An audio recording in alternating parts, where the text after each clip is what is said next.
बंदा भगवानों के लिए पार्ट टाइम नौकरी करता है और भाई जब भी ये कोई प्रोजेक्ट खत्म करता है ना तो इसे मिलती है डिवाइन करेंसी। इस पैसे से ये बड़े बड़े एसएस रैंक स्किल्स और रेयर आइटम्स खरीद सकता है। दूसरी तरफ बाकी के जो अवेकनर्स हैं वो बेचारे वही पुरानी एबिलिटीज लेकर बैठे हैं जो उन्हें स्टार्टिंग में मिली थी। मतलब ये अकेला ऐसा बंदा है जो अनलिमिटेड एबिलिटीज के साथ एक असली इनविंसिबल भगवान बन सकता है। लेकिन ये चीट सिस्टम मिलने से पहले इसकी लाइफ कोई जन्नत नहीं थी। एक ऐसी दुनिया जहाँ लोग टैलेंट्स नाम की यूनिक एबिलिटीज के साथ पैदा होते हैं, वहाँ हमारा उदम डुक एकदम अनलकी बंदा था जिसके पास कुछ भी स्पेशल नहीं था। इस चक्कर में उससे एक नॉर्मल कॉर्पोरेट जॉब मिलना भी नामुमकिन था। टैलेंट वालों की इस सोसाइटी में उसके जैसे टैलेंटलेस बेवकूफ के लिए कोई जगह ही नहीं थी। वो बेचारा बस बैठकर भगवान को गालियां देता रहता और अपनी किस्मत को कोसता जो उस टैलेंट की वजह से बर्बाद थी जो उसके पास कभी था ही नहीं। फिर अचानक एक दिन सब बदल गया जब उस पर कहीं से बिजली गिरी। झटका इतना खतरनाक था कि बेचारा अपनी आखिरी सांसें गिनने लगा और उसकी आंखों के सामने अंधेरा छाने लगा। पर चमत्कार देखो, वो जिंदा बच गया। वो उठा और एकदम कंफ्यूज हो गया। तभी उसने देखा कि उसके सामने एक अजीब सी नोटिफिकेशन विंडो तैर रही है। उसमें कुछ जॉब लिस्टिंग्स के बारे में लिखा था। वो उसे घूरता रहा, समझ ही नहीं आ रहा था कि ये हो क्या रहा है। फिर अचानक वो नोटिफिकेशन बदली जैसे खुद भगवानों ने कोई प्रॉम्प्ट भेजा हो। सीन बदलता है और हमारा हीरो अपने कमरे में बैठकर सोच रहा होता है कि क्या सच में भगवान होते हैं। उसने कभी कंफर्म तो नहीं किया था, पर भगवान को रोस्ट करने के तुरंत बाद बिजली का झटका खाने के बाद अब उसे उनका होना काफी रियल लग रहा था। वो सोचने लगा कि कहीं ये कोई डिवाइन पनिशमेंट तो नहीं थी। नॉर्मली जब किसी पर बिजली गिरती है तो या तो वो मर जाता है या हॉस्पिटल में जिंदगी मौत की जंग लड़ रहा होता है, पर इस बंदे को एक खरोंच तक नहीं आई थी। बस एक ही फर्क था, वो फ्लोटिंग नोटिफिकेशन विंडो जो उसके सर के ऊपर मंडरा रही थी और बड़े आराम से उससे नौकरी ऑफर कर रही थी। पहले तो उसे लगा कि ये कोई स्टेटस स्क्रीन है, वैसी ही जो एबिलिटी यूजर्स को दिखती है जब वो अवेकन होते हैं। एक सेकंड के लिए वो खुश हो गया, शायद यही वो मोमेंट है, शायद मैं अवेकन हो गया हूँ। उसने वही पुराना कोड वर्ड ट्राई किया, स्टेटस विंडो, जैसे कोई जादू का मंत्र हो, पर घंटा कुछ नहीं हुआ। कंफ्यूज होकर वो दिमाग लगाने लगा कि ये चीज है क्या, क्योंकि ये नॉर्मल पावर यूजर मेन्यू तो बिल्कुल नहीं लग रहा था, बल्कि ये देखने में किसी part time job application panel जैसा लग रहा था। जैसे ही उसने ये सोचा वो नोटिफिकेशन अपने आप हिलने लगी। तब उसके दिमाग की बत्ती जली, ये तो सच में एक जॉब एप्लीकेशन स्क्रीन है। भाई क्या आयरनी है, बेचारा अपनी माँ का ख्याल रखने और गुजारा करने के लिए पहले ही कई पार्ट टाइम काम कर रहा था और अब भगवानों ने भी उसे एक्स्ट्रा शिफ्ट्स देना शुरू कर दिया। पर अब क्योंकि उसके पास खोने को कुछ था नहीं, उसने सोचा चलो गो विद द फ्लो। ये डिवाइन पार्ट टाइम जॉब्स थी और सब कुछ एकदम तरीके से ऑर्गेनाइज था। उसने एक जॉब पे की और अप्लाई करने की कोशिश की, पर स्क्रीन ने तुरंत उसे औकात दिखा दी। उसके पास उतनी डिवाइन पावर नहीं थी। सिस्टम ने एकदम साफ बोल दिया, इन जॉब्स को करने के लिए डीपी चाहिए। नोटिफिकेशन पैनल ने बताया कि डीपी वो पावर है जो भगवान यूज करते हैं, और जाहिर सी बात है जब बंदे के पास नॉर्मल एबिलिटी ही नहीं है तो उसका डीपी तो जीरो ही होना था। फिर भी ये उम्मीद की शायद उसकी जिंदगी बदल जाए उसे रोने नहीं दे रही थी। उसे बस मिडगार्ड डंजन्स बनाने में मदद करनी थी, सीधा साधा मजदूरी वाला काम, बस मेहनत और पैशन चाहिए और काम हो जाएगा। जब उसने डंजन वर्ड देखा तो वो सोचने लगा कि क्या ये वही डंजन्स हैं जो धरती पर दिखते हैं। तब उसे रियलाइज हुआ ये सब भगवानों की कांड है, वही ये डंजन्स भेजते हैं। उसे क्यूरियोसिटी हुई, उसने सैलरी देखी और सोचने लगा कि इस डीपी को असली पैसों में कैसे बदलें। पर इससे पहले कि वो फाइनेंस और कैलकुलेशंस में ज्यादा घुसता, उसने एक्साइटमेंट में जॉब एक्सेप्ट कर ली और बस पलक झपकते ही वो रियलिटी से खींचा गया और किसी अनजान जगह जा गिरा। वो इस नए माहौल से एकदम बौखला गया था। उदम डू के पास इतना टाइम भी नहीं था कि वो समझ पाए कि वो कहाँ आ गया है, क्योंकि अचानक एक बहुत बड़ा मॉन्स्टर उसकी तरफ लपका। इससे पहले कि वो कुछ कर पाता या डरता, किसी ने उस मॉन्स्टर की गर्दन दबोच ली। हमारा हीरो बच गया और उसके सामने एक तगड़ा खतरनाक बॉडी वाला बंदा खड़ा था जो उससे पूछ रहा था, क्या तू ही वो पार्ट टाइमर है? बिना कोई जवाब सुने उस बंदे ने एकदम चिल होकर अपना इंट्रो दिया, मैं हूँ थॉर, गॉड ऑफ थंडर। उसने हमारे हीरो को उठाया और ऐसे चलने लगा जैसे कोई बड़ी बात ही ना हो, बस काम समझाने की जल्दी में था। हीरो ने ध्यान से देखा, घनी दाढ़ी, तगड़ी बॉडी और हाथ में वही असली वाला म्योलनिर। भाई कोई शक नहीं था, ये असली वाला थॉर ही था। फिर भी ये सब इतना फिल्मी लग रहा था कि हमारे लड़के को यकीन ही नहीं हो रहा था कि ये सब सच है। थॉर ने हीरो का चेहरा देखा और अचानक पूछ लिया, क्या तुम एशिया के कोई देवता हो? हीरो पहले तो हल्ला गुल्ला गया, फिर उसे रियलाइज हुआ कि भाई थॉर को लग रहा है कि मैं भी कोई भगवान हूँ। उसने आसपास देखा तो वहाँ हर कोई न कोई देवता ही था। वो अकेला इंसान था पूरे कमरे में। एक पल के लिए उसकी फट गई, पर उसने सोचा चलो मौके पे चौका मारते हैं, और झूठ बोल दिया कि वो एक छोटे से पहाड़ का रखवाला है। शॉकिंग बात ये कि थॉर ने मान लिया। थॉर बोला, हाँ मैंने पहाड़ी देवताओं के बारे में सुना है, काफी मेहनती होते हैं। पर फिर थॉर थोड़ा रुका और बोला, पर ये डमडुक तो देखने में एकदम इंसान जैसा लग रहा है। हीरो को पसीने आने लगे, उसे लगा कि अब तो पकड़ा गया, पर उसने तुरंत फेंका कि मैं इंसानों के बीच इसलिए रहता हूँ ताकि उन्हें समझ सकूं और उनकी बेहतर मदद कर सकूं। थॉर ये सुनकर एकदम खुश हो गया, उसने तारीफ की, ये हुई ना बात, हमें ऐसे ही लोग चाहिए क्योंकि हम इंसानों के लिए खतरनाक ट्रायल्स वाली जगह बना रहे हैं। फिर सीन बदलता है और थॉर उससे पूछता है, क्या तुमने मिनोटॉर लैबिरिंथ के बारे में सुना है? हीरो ने हाँ बोला तो थॉर ने एक तरफ इशारा करते हुए कहा कि अब वो वही लैबिरिंथ बनाने में मदद करेगा। हीरो वो खतरनाक खतरनाक डंजन गेट देखकर हैरान था। तभी एक पुराने गॉड ने चिल्लाकर बोला, देखता ही रहेगा या काम भी करेगा, जल्दी चल। अब हमारा हीरो पूरी मेहनत से काम पे लग गया। उसने सुना कि सेक्टर E6 में व्हीलबारो चलाने के लिए किसी की जरूरत है। वो बिना डरे तुरंत पहुंच गया। देवता लोग भी हैरान थे कि ये इतनी मेहनत कैसे कर रहा है। एक गॉड ने तो वॉर्न भी किया, संभल के चल, कहीं गड्ढे में मुंह के बल ना गिर जाए। डमडुक ने एकदम मस्त NPC बनकर बोला, अगर गिर गया तो बचा लेना। अगली जगह वो एक रेड गॉड के साथ खड़ा था। हीरो ने पूछा, बस आज के लिए इतना ही? उस गॉड ने बोला, हाँ, पर तुझे कैसा लग रहा है ये काम? हीरो ने कंधे उचकाकर बोला, और क्या, मजदूरी है। रेड गॉड ने कहा, चिल मार, बस थोड़ा सा बचा है, अब हम कैरेज में बैठकर अगली लोकेशन पर जाएंगे। रथ के अंदर रेड गॉड बड़बड़ाने लगा, क्या सारे एशियन गॉड्स इतने हाइपर होते हैं? हीरो ने तुरंत बात घुमाई, नहीं नहीं, ये तो बस पर्सनालिटी की बात है। रेड गॉड ने उसकी तारीफ की, तेरी आजकल काफी तारीफ हो रही है। अब भाई हमारा हीरो अपने दिमाग में खुद की ही ग्लेजिंग करने लगा। उसे पता था कि उसकी पीपल स्किल्स कितनी सॉलिड हैं। वो पहले से ही प्लान बनाने लगा कि इन बड़े बड़े भगवानों से नेटवर्किंग करके आगे क्या फायदा उठाना है। वो अगली साइट पर पहुंचे और रेड गॉड ने बताया कि अब यहाँ से असली भारी काम शुरू होगा। वहाँ वो लोग बूबी ट्रैप्स लगा रहे थे, जिसे सुनते ही डमडुक के कान खड़े हो गए। पर जब वो घूम रहा था, रेड गॉड चिल्लाया, रुक जा। उसने दिखाया कि हीरो का पैर एक लाइव ट्रैप पर पड़ने ही वाला था। उसने हीरो को समझाया कि अगली बार ध्यान रखना, और फिर उसे सारे ट्रैप्स की लोकेशन समझाने लगा। तब डमडुक को रियलाइज हुआ कि ये पार्ट टाइम जॉब सिर्फ मेहनत नहीं बल्कि जान का खतरा भी है। रेड गॉड ने उसे साफ बोल दिया कि सारी लोकेशंस नोट कर ले, क्योंकि ये उसकी। रेड गॉड ने बताया कि ये उसका डंजन सेटअप का पहला अनुभव है। उसने समझाया कि आजकल के भगवानों को, इंसानों को ऐसे अजीब ट्रायल्स में फेंकने का बड़ा शौक चढ़ा है, और उन जैसे छोटे मोटे भगवानों की कोई सुनता नहीं है। वो बस ये मजदूरी करते हैं ताकि अपने बिल्स भर सकें। पता चला कि डंजन कंस्ट्रक्शन का बिजनेस कभी रुकता ही नहीं है, काम की कोई कमी नहीं है। फिर उसने बताया कि जिस कमरे में वो पहले काम कर रहे थे वो अब तैयार हो चुका है, और डमडुक को बोला कि जाकर चेक करे। जो उसने देखा वो एकदम दिमाग हिला देने वाला था। इतना बड़ा और इतना डिटेल्ड काम, यकीन ही नहीं हो रहा था कि ये सब कुछ ही मिनट्स में तैयार हो गया। डमडुक वहाँ खड़ा सोच रहा था कि आखिर ऐसी जगह पर होने क्या वाला है। रेड गॉड ने उसे वो लकड़ी का बक्स नीचे रखने को कहा जो वो ढो रहा था, और बताया कि यही इस डंजन का पहला असली ट्रायल होगा। उसने बक्स खोला तो डमडुक को लगा कि वो गोल पत्थर हैं, पर रेड गॉड ने उसे करेक्ट किया। उसने बताया कि ये जहरीले स्पाइडर के अंडे हैं। अगर इन्हें अभी यहाँ छोड़ दिया तो जब तक डंजन लाइव होगा ये खतरनाक हेलस्पॉन बन चुके होंगे। डमडुक की क्यूरियोसिटी और बढ़ गई जब उसने पास में कुछ अजीब देखा। एक बड़ा सा मॉन्स्टर एक बड़े बक्स के अंदर आराम कर रहा था। उसने पूछा, ये क्या है? तो रेड गॉड ने बताया कि ये लिजर्ड मेन है। डमडुक को इतना इंटरेस्टिंग लगा कि वो उन्हें छेड़ने गया और नोटिस किया कि उनकी गर्दन के नीचे एक ट्रांसपेरेंट स्पॉट है। उसने जैसे ही उसे छूने की कोशिश की, रेड गॉड ने उसे तुरंत रोक दिया और वार्न किया कि ये क्रीचर्स अभी पूरी तरह मटेरियलाइज नहीं हुए हैं और वो स्पॉट उनका सबसे कमजोर हिस्सा है। इसके बाद रेड गॉड उसे उस सेक्शन में ले गया जो गोब्लिन एम्बुश के लिए रखा गया था। उसने समझाया कि अगर कोई इंसान यहाँ तक पहुंच गया तो समझो वो लैबिरिंथ के एकदम आखिरी हिस्से में है। डमडुक को ये पूरा सेटअप बड़ा शेडी लग रहा था, और तभी पास के एक रास्ते से कुछ हिला। अचानक एक गोब्लिन बाहर कूदा और हमारे हीरो की फटके हाथ में आ गई। पर अजीब बात ये थी कि वो गोब्लिन रेड गॉड के साथ हंसने लगा। रेड गॉड ने एडमिट किया कि वो तो बस उसकी फिरकी ले रहा था, पर उसने ये भी बताया कि जब डंजन लाइव होगा तो ये गोब्लिन्स मजाक नहीं करेंगे, वो जानलेवा और हद से ज्यादा चालाक होंगे। डमडुक ये बात अच्छे से समझ गया था। आखिर में दोनों लैबिरिंथ के एंड पर पहुंचे। डमडुक तुरंत समझ गया कि ये बॉस रूम है। जब वो जगह का मुआयना कर रहा था तभी हथौड़ा घुमाते हुए वही थॉर वहां आ गया। थॉर ने उसे गॉड ऑफ माउंटेन्स कहकर बुलाया और बोला कि सब लोग उसके काम की बहुत तारीफ कर रहे हैं। डमडुक ने थैंक यू बोला तो थॉर को बड़ा अजीब लगा कि ये इतना पोलाइट कैसे है। थॉर ने कंफर्म किया कि सारे मॉन्स्टर्स जगह पर हैं या नहीं, और रेड गॉड ने हाँ बोल दिया। अब थॉर ने बोला कि देवताओं का वापस घर लौटने का समय हो गया है। थॉर ने अपना हथौड़ा घुमाया और डमडुक को हवा में उड़ाकर उस रेल्म से बाहर फेंक दिया। डमडुक हवा में चीखता रहा और अगली ही पल वो अपने अपार्टमेंट में था। वो दिमाग लगाने की कोशिश कर रहा था कि ये डायमेंशनल जंप कितना पागलपन था। उसे लगा था कि जब थॉर ने हथौड़ा चलाया तो उसका इंसान होना एक्सपोज हो जाएगा, पर सब कुछ सही रहा। ये सब असली था। डमडुक खुशी से चमक रहा था। वो ऑफिशियली एक एबिलिटी यूजर बन चुका था, और एकदम सही टाइम पर सिस्टम विंडो पॉपअप हुई और कंफर्म किया कि उसकी पैचेक डिपॉजिट हो गई है। उसका चेहरा खिल उठा और वो तुरंत चेक करने लगा कि कितना माल आया है। सिस्टम लोड हुआ और जो उसने देखा वो किसी सपने से कम नहीं था। ये था एम्पोरियम ऑफ गॉड्स। इस डिवाइन दुकान में ऐसे वेपन्स थे जिनकी ताकत का अंदाजा भी नहीं लगाया जा सकता। वहाँ ओडिन का जेवलिन था जो कभी मिस नहीं होता, और नियोन लायन आर्मर था जो किसी भी फिजिकल अटैक को खत्म कर देता है। डमडुक को इस एम्पोरियम की ग्लोरी समझ आ गई थी। उसने वारंट्स चेक करना शुरू किया, और वो कोई फालतू चीजें नहीं थी। वो असली भगवानों के वारंट्स थे जो बस खरीदे जाने का इंतजार कर रहे थे। हमारा हीरो उन्हें घूरते हुए सोचने लगा कि अगर उसने ये सारे खरीद लिए तो क्या होगा। उसे सच पता था, वो फिर इंसान नहीं रहेगा। अब हमारा हीरो एकदम तैयार था कि वो अपनी पूरी लाइफ पलट देगा और एक असली भगवान की तरह जिएगा। ये उसका गोल्डन मोमेंट था। पर भाई, रियलिटी ने उसे तुरंत एक जोरदार थप्पड़ रसीद दिया जब उसने देखा कि जो सामान वहाँ है उसका एक छोटा हिस्सा खरीदने की भी भी उसकी औकात नहीं है। सबसे सस्ता वारंट 70,000 DP का था और बेचारा यहाँ सिर्फ 12 DP लेकर बैठा था। उदम डुक सोचने लगा कि इस थोड़ी सी रकम में क्या ही मिलेगा, पर जैसे ही उसने स्क्रॉल किया कुछ एबिलिटीज उसके सामने चमकने लगी। उसे अपनी आंखों पर यकीन नहीं हुआ, ये भगवान लोग अपनी एबिलिटीज बेच रहे थे। आयरनी तो देखो, बेचारे के पास पूरी जिंदगी एक भी एबिलिटी नहीं थी और यहाँ ये लोग कौड़ियों के भाव बांट रहे थे। तभी एक एबिलिटी पर उसकी नजर रुकी जिसका प्राइस टैग था पूरा 12 DP, एकदम उतना ही जितना उसके पास था। वो एकदम शॉक हो गया कि इतनी डिवाइन टियर एबिलिटीज इतनी सस्ती कैसे। पर फिर उसने दिमाग लगाया, भगवानों को एबिलिटीज की क्या जरूरत, वो तो उनके साथ पैदा होते हैं, उनके लिए वारंट्स और वेपन ज्यादा कीमती हैं। पर फिर भी वहाँ जो कुछ था सब S क्लास और उससे ऊपर था। स्क्रॉल करते करते उसकी नजर पड़ी स्वॉर्ड्समैनशिप एबिलिटी SS पर। उसे अपना पुराना सपना याद आ गया कि वो एक महान तलवारबाज बनेगा। अब वो अपना सपना खरीद सकता था। उसने परचेज कंफर्म किया और तुरंत एक अजीब सी ऑरा ने उसे घेर लिया। उसे लगा शायद कुछ हुआ ही नहीं, सब अनरियल लग रहा था। उसे याद आया कैसे उसने पहले घिसा था पर एक F क्लास एबिलिटी भी नहीं मिली थी और यहाँ तो सीधा चीट कोड मिल गया था। तभी एम्पोरियम ऑफ गॉड्स ने एक और धमाका किया। पहली एबिलिटी खरीदने पर बाय 1 गेट 1 फ्री का ऑफर था, मतलब वो उसी रैंक की एक और स्किल चुन सकता था। हीरो की आंखों में आंसू आ गए, दुख के नहीं बल्कि खुशी के। उसने एक कॉम्बैट एबिलिटी चुनी। अब वो सिर्फ एक क्लासी तलवारबाज नहीं बल्कि एक फुल ब्लोन कॉम्बैट एक्सपर्ट बन गया था। लेकिन ये खुशी ज्यादा देर नहीं टिकी। अचानक उसे उल्टी जैसा लगने लगा और पूरे शरीर में दर्द होने लगा। सिस्टम ने बताया कि उसकी बॉडी का फुल स्केल अपग्रेड हो रहा है ताकि वो इन नई पावर्स को हैंडल कर सके। वो गिर गया, उसके फेफड़े फूलने लगे, स्टैमिना सर्जेस होने लगे और हर सेकंड उसे नर्क जैसा दर्द हो रहा था। जब अपग्रेड खत्म हुआ तो उसकी चेतना धुंधली होने लगी और उसे अपनी माँ दिखी। माँ माफी मांग रही थी, जैसे उनकी गलती हो कि उसने इतना दुख झेला। उसने कहा, माँ फिक्र मत करो, अब मेरे पास पावर्स हैं, अब और गिल्ट मत रखो। जब उसकी आंख खुली तो उसका सर ऐसा भारी था जैसे किसी ट्रक ने टक्कर मारी हो। उसे लगा शायद वो बेहोश हो गया था और माँ वाली बात सिर्फ एक सपना थी। पर स्टेटस विंडो अभी भी वही थी जिसने कंफर्म कर दिया कि उसके पास अब स्वॉर्ड्समैनशिप और कॉम्बैट एबिलिटीज दोनों थी और सिस्टम ने उसे लोएस्ट रैंक गॉड क्लासिफाई किया था। शायद इसी वजह से वो उन जॉब्स के लिए अप्लाई कर पा रहा था। पर खुशी मनाने से पहले उसे रियलाइज हुआ कि उसकी पुरानी लाइफ एक मजाक थी, एक एबिलिटीलेस लूजर से सीधा भगवानों का नौकर। तभी उसके फोन की घंटी बजी। उसकी माँ का कॉल था। वो एक्साइटेड था उन्हें बताने के लिए कि वो अवेकनर बन गया है, पर माँ पैनिक कर रही थी। उन्होंने चिल्लाकर कहा, हॉस्पिटल मत आना। वो कंफ्यूज हो गया और पूछने लगा कि क्या हुआ, पर माँ ने कुछ बताया नहीं, बस मना करती रही। तभी हॉस्पिटल स्टाफ ने फोन ले लिया और बताया कि एक इमरजेंसी हो गई है, हॉस्पिटल के पास एक डंजन एंट्रेंस खुल गया है। उन्होंने बताया कि पहले भी फोन किया था पर लगा नहीं और अब जब तक हालात ठीक नहीं होते किसी को अंदर आने की इजाजत नहीं है। लेकिन डमडुक ये सब कहाँ सुनने वाला था। वो अपनी पूरी रफ्तार से हॉस्पिटल की तरफ भागने लगा। उदमडुक अपनी माँ तक पहुँचने के लिए एकदम पागल हो रहा था। सीन बदलता है और पूरी जगह तबाही मची हुई है। मिलिट्री की यूनिट्स और हेलीकॉप्टर्स चारों तरफ मंडरा रहे हैं। रिपोर्टर्स की भीड़ लगी है और आर्मी ने बैरिकेड्स लगा दिए हैं। सिविलियंस को वार्न किया जा रहा है कि पीछे हट जाओ, ये अब एक डेंजर जोन है। तभी एक कैब रुकती है और हमारा हीरो बाहर निकलता है। वो ये सब देखकर एकदम बौखला गया कि भाई इतना बुरा हाल हो गया है। तभी सिस्टम पॉपअप होता है, हाइपर फोकस एक्टिवेट हो गया है। पलक झपकते ही उसकी सेंसेस इतनी तेज हो गईं कि उसे दूर दूर की बातें सुनाई देने लगी। उसने एक सोल्जर की बातें पकड़ी जो अपने दोस्त से कह रहा था कि पूरे देश से हंटर्स बुलाए जा रहे हैं और एक रैंक -8 हंटर भी वहां पहुंच चुका है। तब उसके दिमाग की बत्ती जली, ये है असली हाइपर फोकस। उसने सोचा अब टाइम वेस्ट नहीं करना चाहिए। वो एक मिलिट्री ऑफिसर के पास गया और चिल्लाया कि उसकी फैमिली अंदर है, पर सोल्जर ने साफ मना कर दिया। वो जोन एक्टिव था, लैब्रिंथ डंजन अभी क्लियर नहीं हुआ था और वो किसी को अंदर नहीं जाने दे सकते थे। जैसे ही उदमडुक ने लैब्रिंथ वर्ड सुना उसके दिमाग में एक झटका लगा। ये वर्ड तो पक्का जाना पहचाना लग रहा था और तभी बिना किसी वार्निंग के आसमान से बिजली कड़की। इतनी भयानक एनर्जी निकली कि लोग यहाँ वहाँ उड़ने लगे। डमडुक ने जब ध्यान से देखा तो उसकी आंखें फटी की फटी रह गईं। ये तो वही डंजन था जो उसने थॉर के कहने पर बनाया था। जब वो ये डंजन बना रहा था तो उसे लगा था कि भाई क्या मास्टरपीस बनाया है, पर अब वही डंजन उसके अपनों की मौत बन सकता था। उसने कभी सपने में भी नहीं सोचा था कि उसके बनाए हुए डंजन से उसका सामना इस तरह होगा। वो अभी ये सोच ही रहा था कि क्यों ये डंजन यहाँ प्रेजेंट में एग्जिस्ट कर रहा है। तभी एक सिविलियन हांफते हुए उसके पास आया। डमडुक ने उस बंदे को उठाया पर वो बंदा बोला, भागो यहाँ से, ये जगह सेफ नहीं है। और जैसे ही उसने ये सुना एक चाकू हवा में तैरता हुआ सीधा उसकी तरफ आया। उसके इंस्टिंक्ट्स ने तुरंत काम किया और वो नीचे झुक गया। साथ ही उसने उस सिविलियन को भी धक्का देकर बचा लिया। चाकू जहाँ लगा था उसे देखकर साफ था कि अगर एक सेकेंड की भी देरी होती तो हीरो का काम तमाम था। तभी उसने देखा एक और बंदा मुसीबत में है। एक लिजर्ड मॉन्स्टर ने उसके चेहरे पर चाकू टिका रखा था और वो बस गटेड होने ही वाला था। पास के सोल्जर्स ने बिना टाइम वेस्ट किए ओपन फायर का ऑर्डर दे दिया। गोलियों की बारिश शुरू हो गई, पर जैसा कि एक्सपेक्टेड था मॉन्स्टर्स को घंटा फर्क नहीं पड़ा। हमारा हीरो एक मलबे के पीछे छुप गया क्योंकि उसे डर था कि मॉन्स्टर्स से पहले आर्मी की गोली न लग जाए। पर हालात तब और खराब हो गए जब एक लिजर्ड फ्रीक ने उसे लॉक ऑन कर लिया और उस पर जान से मारने के लिए लपका। वहीं पर हाइपर फोकस ने उसकी जान बचाई। उदमडुक ने मॉन्स्टर का चाकू हवा में ही पकड़ लिया, एकदम एक्शन हीरो की तरह। 2 सेकंड के लिए तो वो बड़ा कूल लगा, पर फिर तुरंत रोने लगा कि अरे यार इतना सा कट लग गया चाकू पकड़ने से। पर फोकस फिर से शिफ्ट हुआ, क्योंकि वही पुराना सिविलियन फिर से टारगेट बन गया था। इससे पहले कि मॉन्स्टर उस पर हाथ डालता, उदमडुक ने उसे पूरी ताकत से पीछे खींचा और उस बंदे को बचा लिया। सोल्जर्स ने ये सब देखा और तुरंत सीज फायर का ऑर्डर दिया। वो सोचने लगे कि ये कौन सा दिमाग से पैदल हंटर है जो बिना किसी हथियार के मॉन्स्टर से भिड़ गया। और वो गलत भी नहीं थे, क्योंकि हमारा हीरो बिना सोचे समझे कूद तो गया था, पर अब वो लिजर्ड मॉन्स्टर से घिर चुका था। उसके पास कोई प्लान नहीं था कि आगे क्या करेगा। एक लिजर्ड ने उस पर छलांग मारी, और भले ही हमारा हीरो एक डरे हुए लूजर की तरह सॉरी सॉरी बोल रहा था, पर उसकी बॉडी अपने आप मूव कर रही थी। हाइपर फोकस फिर से किक इन हुआ और वो मॉन्स्टर्स के अटैक्स के बीच में से ऐसे निकल रहा था जैसे मक्खन में से चाकू। उसे मॉन्स्टर्स की हर मूव एकदम साफ दिख रही थी। उदमडुक को मॉन्स्टर्स की हर मूव उनके करने से पहले ही दिख रही थी। तभी अचानक उसकी कॉम्बैट एबिलिटी एकदम से चमक उठी। उदमडुक ने एक ऐसा जोरदार पंच मारा कि मॉन्स्टर पूरे बैटलफील्ड के पार जा गिरा। वो खुद वहां हक्का बक्का खड़ा रह गया। उसे यकीन ही नहीं हो रहा था कि ये उसने किया है, पर टाइम वेस्ट करने का मौका नहीं था, क्योंकि 2 और मॉन्स्टर्स उसकी तरफ लपक रहे थे। एक ने चार्ज किया, पर उदमडुक बड़े आराम से साइड हो गया और एक एकदम क्लीन हिट मारी। दूसरा मॉन्स्टर भी कोई खास दिमाग वाला नहीं था। उदमडुक ने हवा में छलांग मारी और एक तगड़ी ड्रॉप किक से उसे वहीं ढेर कर दिया। जो भी ये सब देख रहा था, उनकी फटके हाथ में आ गई थी। किसी को यकीन नहीं हो रहा था कि इस बंदे ने बिना किसी हथियार के 3 लिजर्ड मॉन्स्टर्स की बैंड बजा दी। जब उदमडुक वहां खड़ा ऐसे एक्ट कर रहा था जैसे ये तो रोज का काम है, तभी एक बंदा उसके पास आया और उससे पूछने लगा कि वो किस ग्रुप से है। उस बंदे ने अपना इंट्रो दिया। वो था नमगुंग, सुनुन गिल्ड का हेड। हाथ मिलाने के बाद नमगुंग ने कहा कि गिल्ड्स के मेंबर्स ऐसे अकेले काम कम ही करते हैं। उसने पूछा कि क्या वो एक फ्री हंटर है। उदमडुक ने हाँ बोला। नमगुंग काफी इंप्रेस हुआ और उसने पूछा कि क्या वो डंजन क्लियर करने में उनका साथ देगा। उदमडुक ने ये एक्सपेक्ट नहीं किया था, पर इस ऑफर ने उसे याद दिलाया कि अब वो कोई फालतू एबिलिटी लेस रिजेक्ट नहीं रहा। और क्योंकि उसे पता था कि जब तक कोई कुछ करेगा नहीं, ये मॉन्स्टर्स शहर में आते रहेंगे, उसने बिना हिचकिचाए हाँ कह दिया। अगला सीन जंप होता है, जहाँ पूरी गिल्ड एक साथ डंजन के अंदर जा रही है। उदमडुक ने चैन की सांस ली, क्योंकि उसे पूरा लेआउट अभी भी याद था। याद क्यों नहीं होता, बनाया तो उसने ही था। वो रुका और उसने ग्रुप को कहा कि थोड़ी देर पीछे रहें। बिना परमिशन लिए उसने बोल दिया कि वो लीड करेगा। ये बात गिल्ड के एक मेंबर को एकदम चुभ गई। एक ब्लॉन्ड बालों वाला क्लाउन, जिसे एक फ्री हंटर से ऑर्डर्स लेना पसंद नहीं था। वो अकड़ के बोला कि जब कोई उनके जैसी बड़ी गिल्ड के साथ होता है तो उन्हें ऑर्डर्स फॉलो करने होते हैं। उदमडुक ने बहस नहीं की। उसने एकदम शांति से समझाया कि आगे बहुत सारे बूबी ट्रैप्स हैं और उसका आगे जाना ही सबके लिए सही है। नमगुंग ने फिकर के लिए थैंक यू बोला, पर कहा कि उनकी स्काउटिंग टीम पहले ही रास्ता साफ कर चुकी है। उदमडुक को उन पर यकीन नहीं था। उसने कैजुअली एक पत्थर उठाया और आगे फेंका। पत्थर गिरते ही जमीन से खतरनाक भालों की एक वेव बाहर निकली। मतलब जो क्लियर्ड पाथ था वो मौत का रास्ता था। उदमडुक ने समझाया कि ये ट्रैप्स डीकम्प्रेशन पर काम करते हैं और इतने ताकतवर हैं कि किसी भी आर्मर के पार निकल जाएं। ये जितने सिंपल दिखते हैं उतने ही जानलेवा हैं। नमगुंग दंग रह गया और बोला, तुम्हें तो इस डंजन के बारे में सब कुछ पता है। उदमडुक की थोड़ी फट गई। उसे लगा अगर गलती से मुंह से निकल गया कि उसने ये जगह बनाई है तो वो एक्सपोज हो जाएगा। तो उसने कूल बनने के लिए कह दिया, अरे ये तो मेरा ट्रेड सीक्रेट है। जैसे जैसे वो ट्रैप्स ढूंढ रहा था, उदमडुक अचानक रुक गया। नमगुंग ने पूछा क्या हुआ, तो उसने वार्न किया कि अब से चीजें और भी खतरनाक होने वाली हैं। उसने सबको तैयार रहने को कहा, क्योंकि आगे जो होने वाला था वो देखने में बिल्कुल अच्छा नहीं था। एक अंधेरे कमरे के अंदर गिल्ड के एक मेंबर ने अपने पैर के नीचे एक मकड़ी को कुचल दिया और फिर तुरंत अपने जूतों पर लगी गंदगी को गाली देने लगा। उसका साथी गर्मी की शिकायत कर रहा था, तो दूसरे ने पूछा कि क्या वो ब्रीफिंग के वक्त सो रहा था। उसने समझाया कि ये मकड़ी के जाले सिर्फ ट्रैप्स नहीं है, बल्कि इन मकड़ियों के आने जाने के रास्ते हैं। इन्हें जलाने से कुछ नहीं होगा, बल्कि उनकी मूवमेंट और तेज हो जाएगी। लेकिन उन्हें अभी भी शक था। वो बंदा सोच रहा था कि कहीं हमारा हीरो किसी दुश्मन गिल्ड का स्पाई तो नहीं। उदमडुक ने कैजुअली उन्हें याद दिलाया कि उसे उनकी एक एक बात सुनाई दे रही है। उसने उसी कमरे की तरफ देखा जहां उसने और रेड गॉड ने मकड़ी के अंडे छोड़े थे। जब उसे पता ही था कि मकड़ियां कहां से निकल रही हैं, तो लंबा रास्ता लेने का कोई मतलब नहीं था। बिना डरे उसने खुद ही जालों को जलाना शुरू कर दिया। बाकी गिल्ड मेंबर्स ने भी बात समझ ली और टॉर्चेस लेकर आग फैलाने में उसकी मदद करने लगे। जैसे ही कमरा थोड़ा साफ होने लगा, उदमडुक का हाइपर फोकस फिर से जाग गया। उसे सुनाई दिया दूर कहीं से मदद के लिए हल्की आवाजें आ रही थीं। उसने तुरंत बाकी सबको आग लगाने से रोका और बताया कि आगे कुछ लोग फंसे हुए हैं। कुछ ही देर में गिल्ड लीडर ने भी कंफर्म कर दिया, जो डमडुक पहले ही महसूस कर चुका था। अगले कमरे में सर्वाइवर्स हैं और अब उन्हें बचाना ही सबसे बड़ी प्रायोरिटी है। लीडर ने समझाया कि अंदर जाते ही उन्हें डिफेंस फॉर्मेशन बनाना होगा। नमगुंग उदमडुक को देखकर हैरान था। उसे समझ नहीं आ रहा था कि इस बंदे को कैसे पता कि लोग कहाँ छुपे हैं। उसने बिना देर किए सपोर्ट टीम को ऑर्डर दे दिया कि अब से वो डमडुक की बातें फॉलो करें। डमडुक एक पल के लिए सन्न रह गया। उसने जिंदगी में कभी किसी को कमांड नहीं किया था और अब पूरी सपोर्ट टीम उसके अंडर थी। एक लड़की उसके पास आई और कैजुअली थैंक यू बोला कि उसने ट्रैप से बचा लिया और कहा कि अब वो उसके भरोसे हैं। उसने हाथ मिलाने के लिए आगे बढ़ाया। डमडुक बेचारा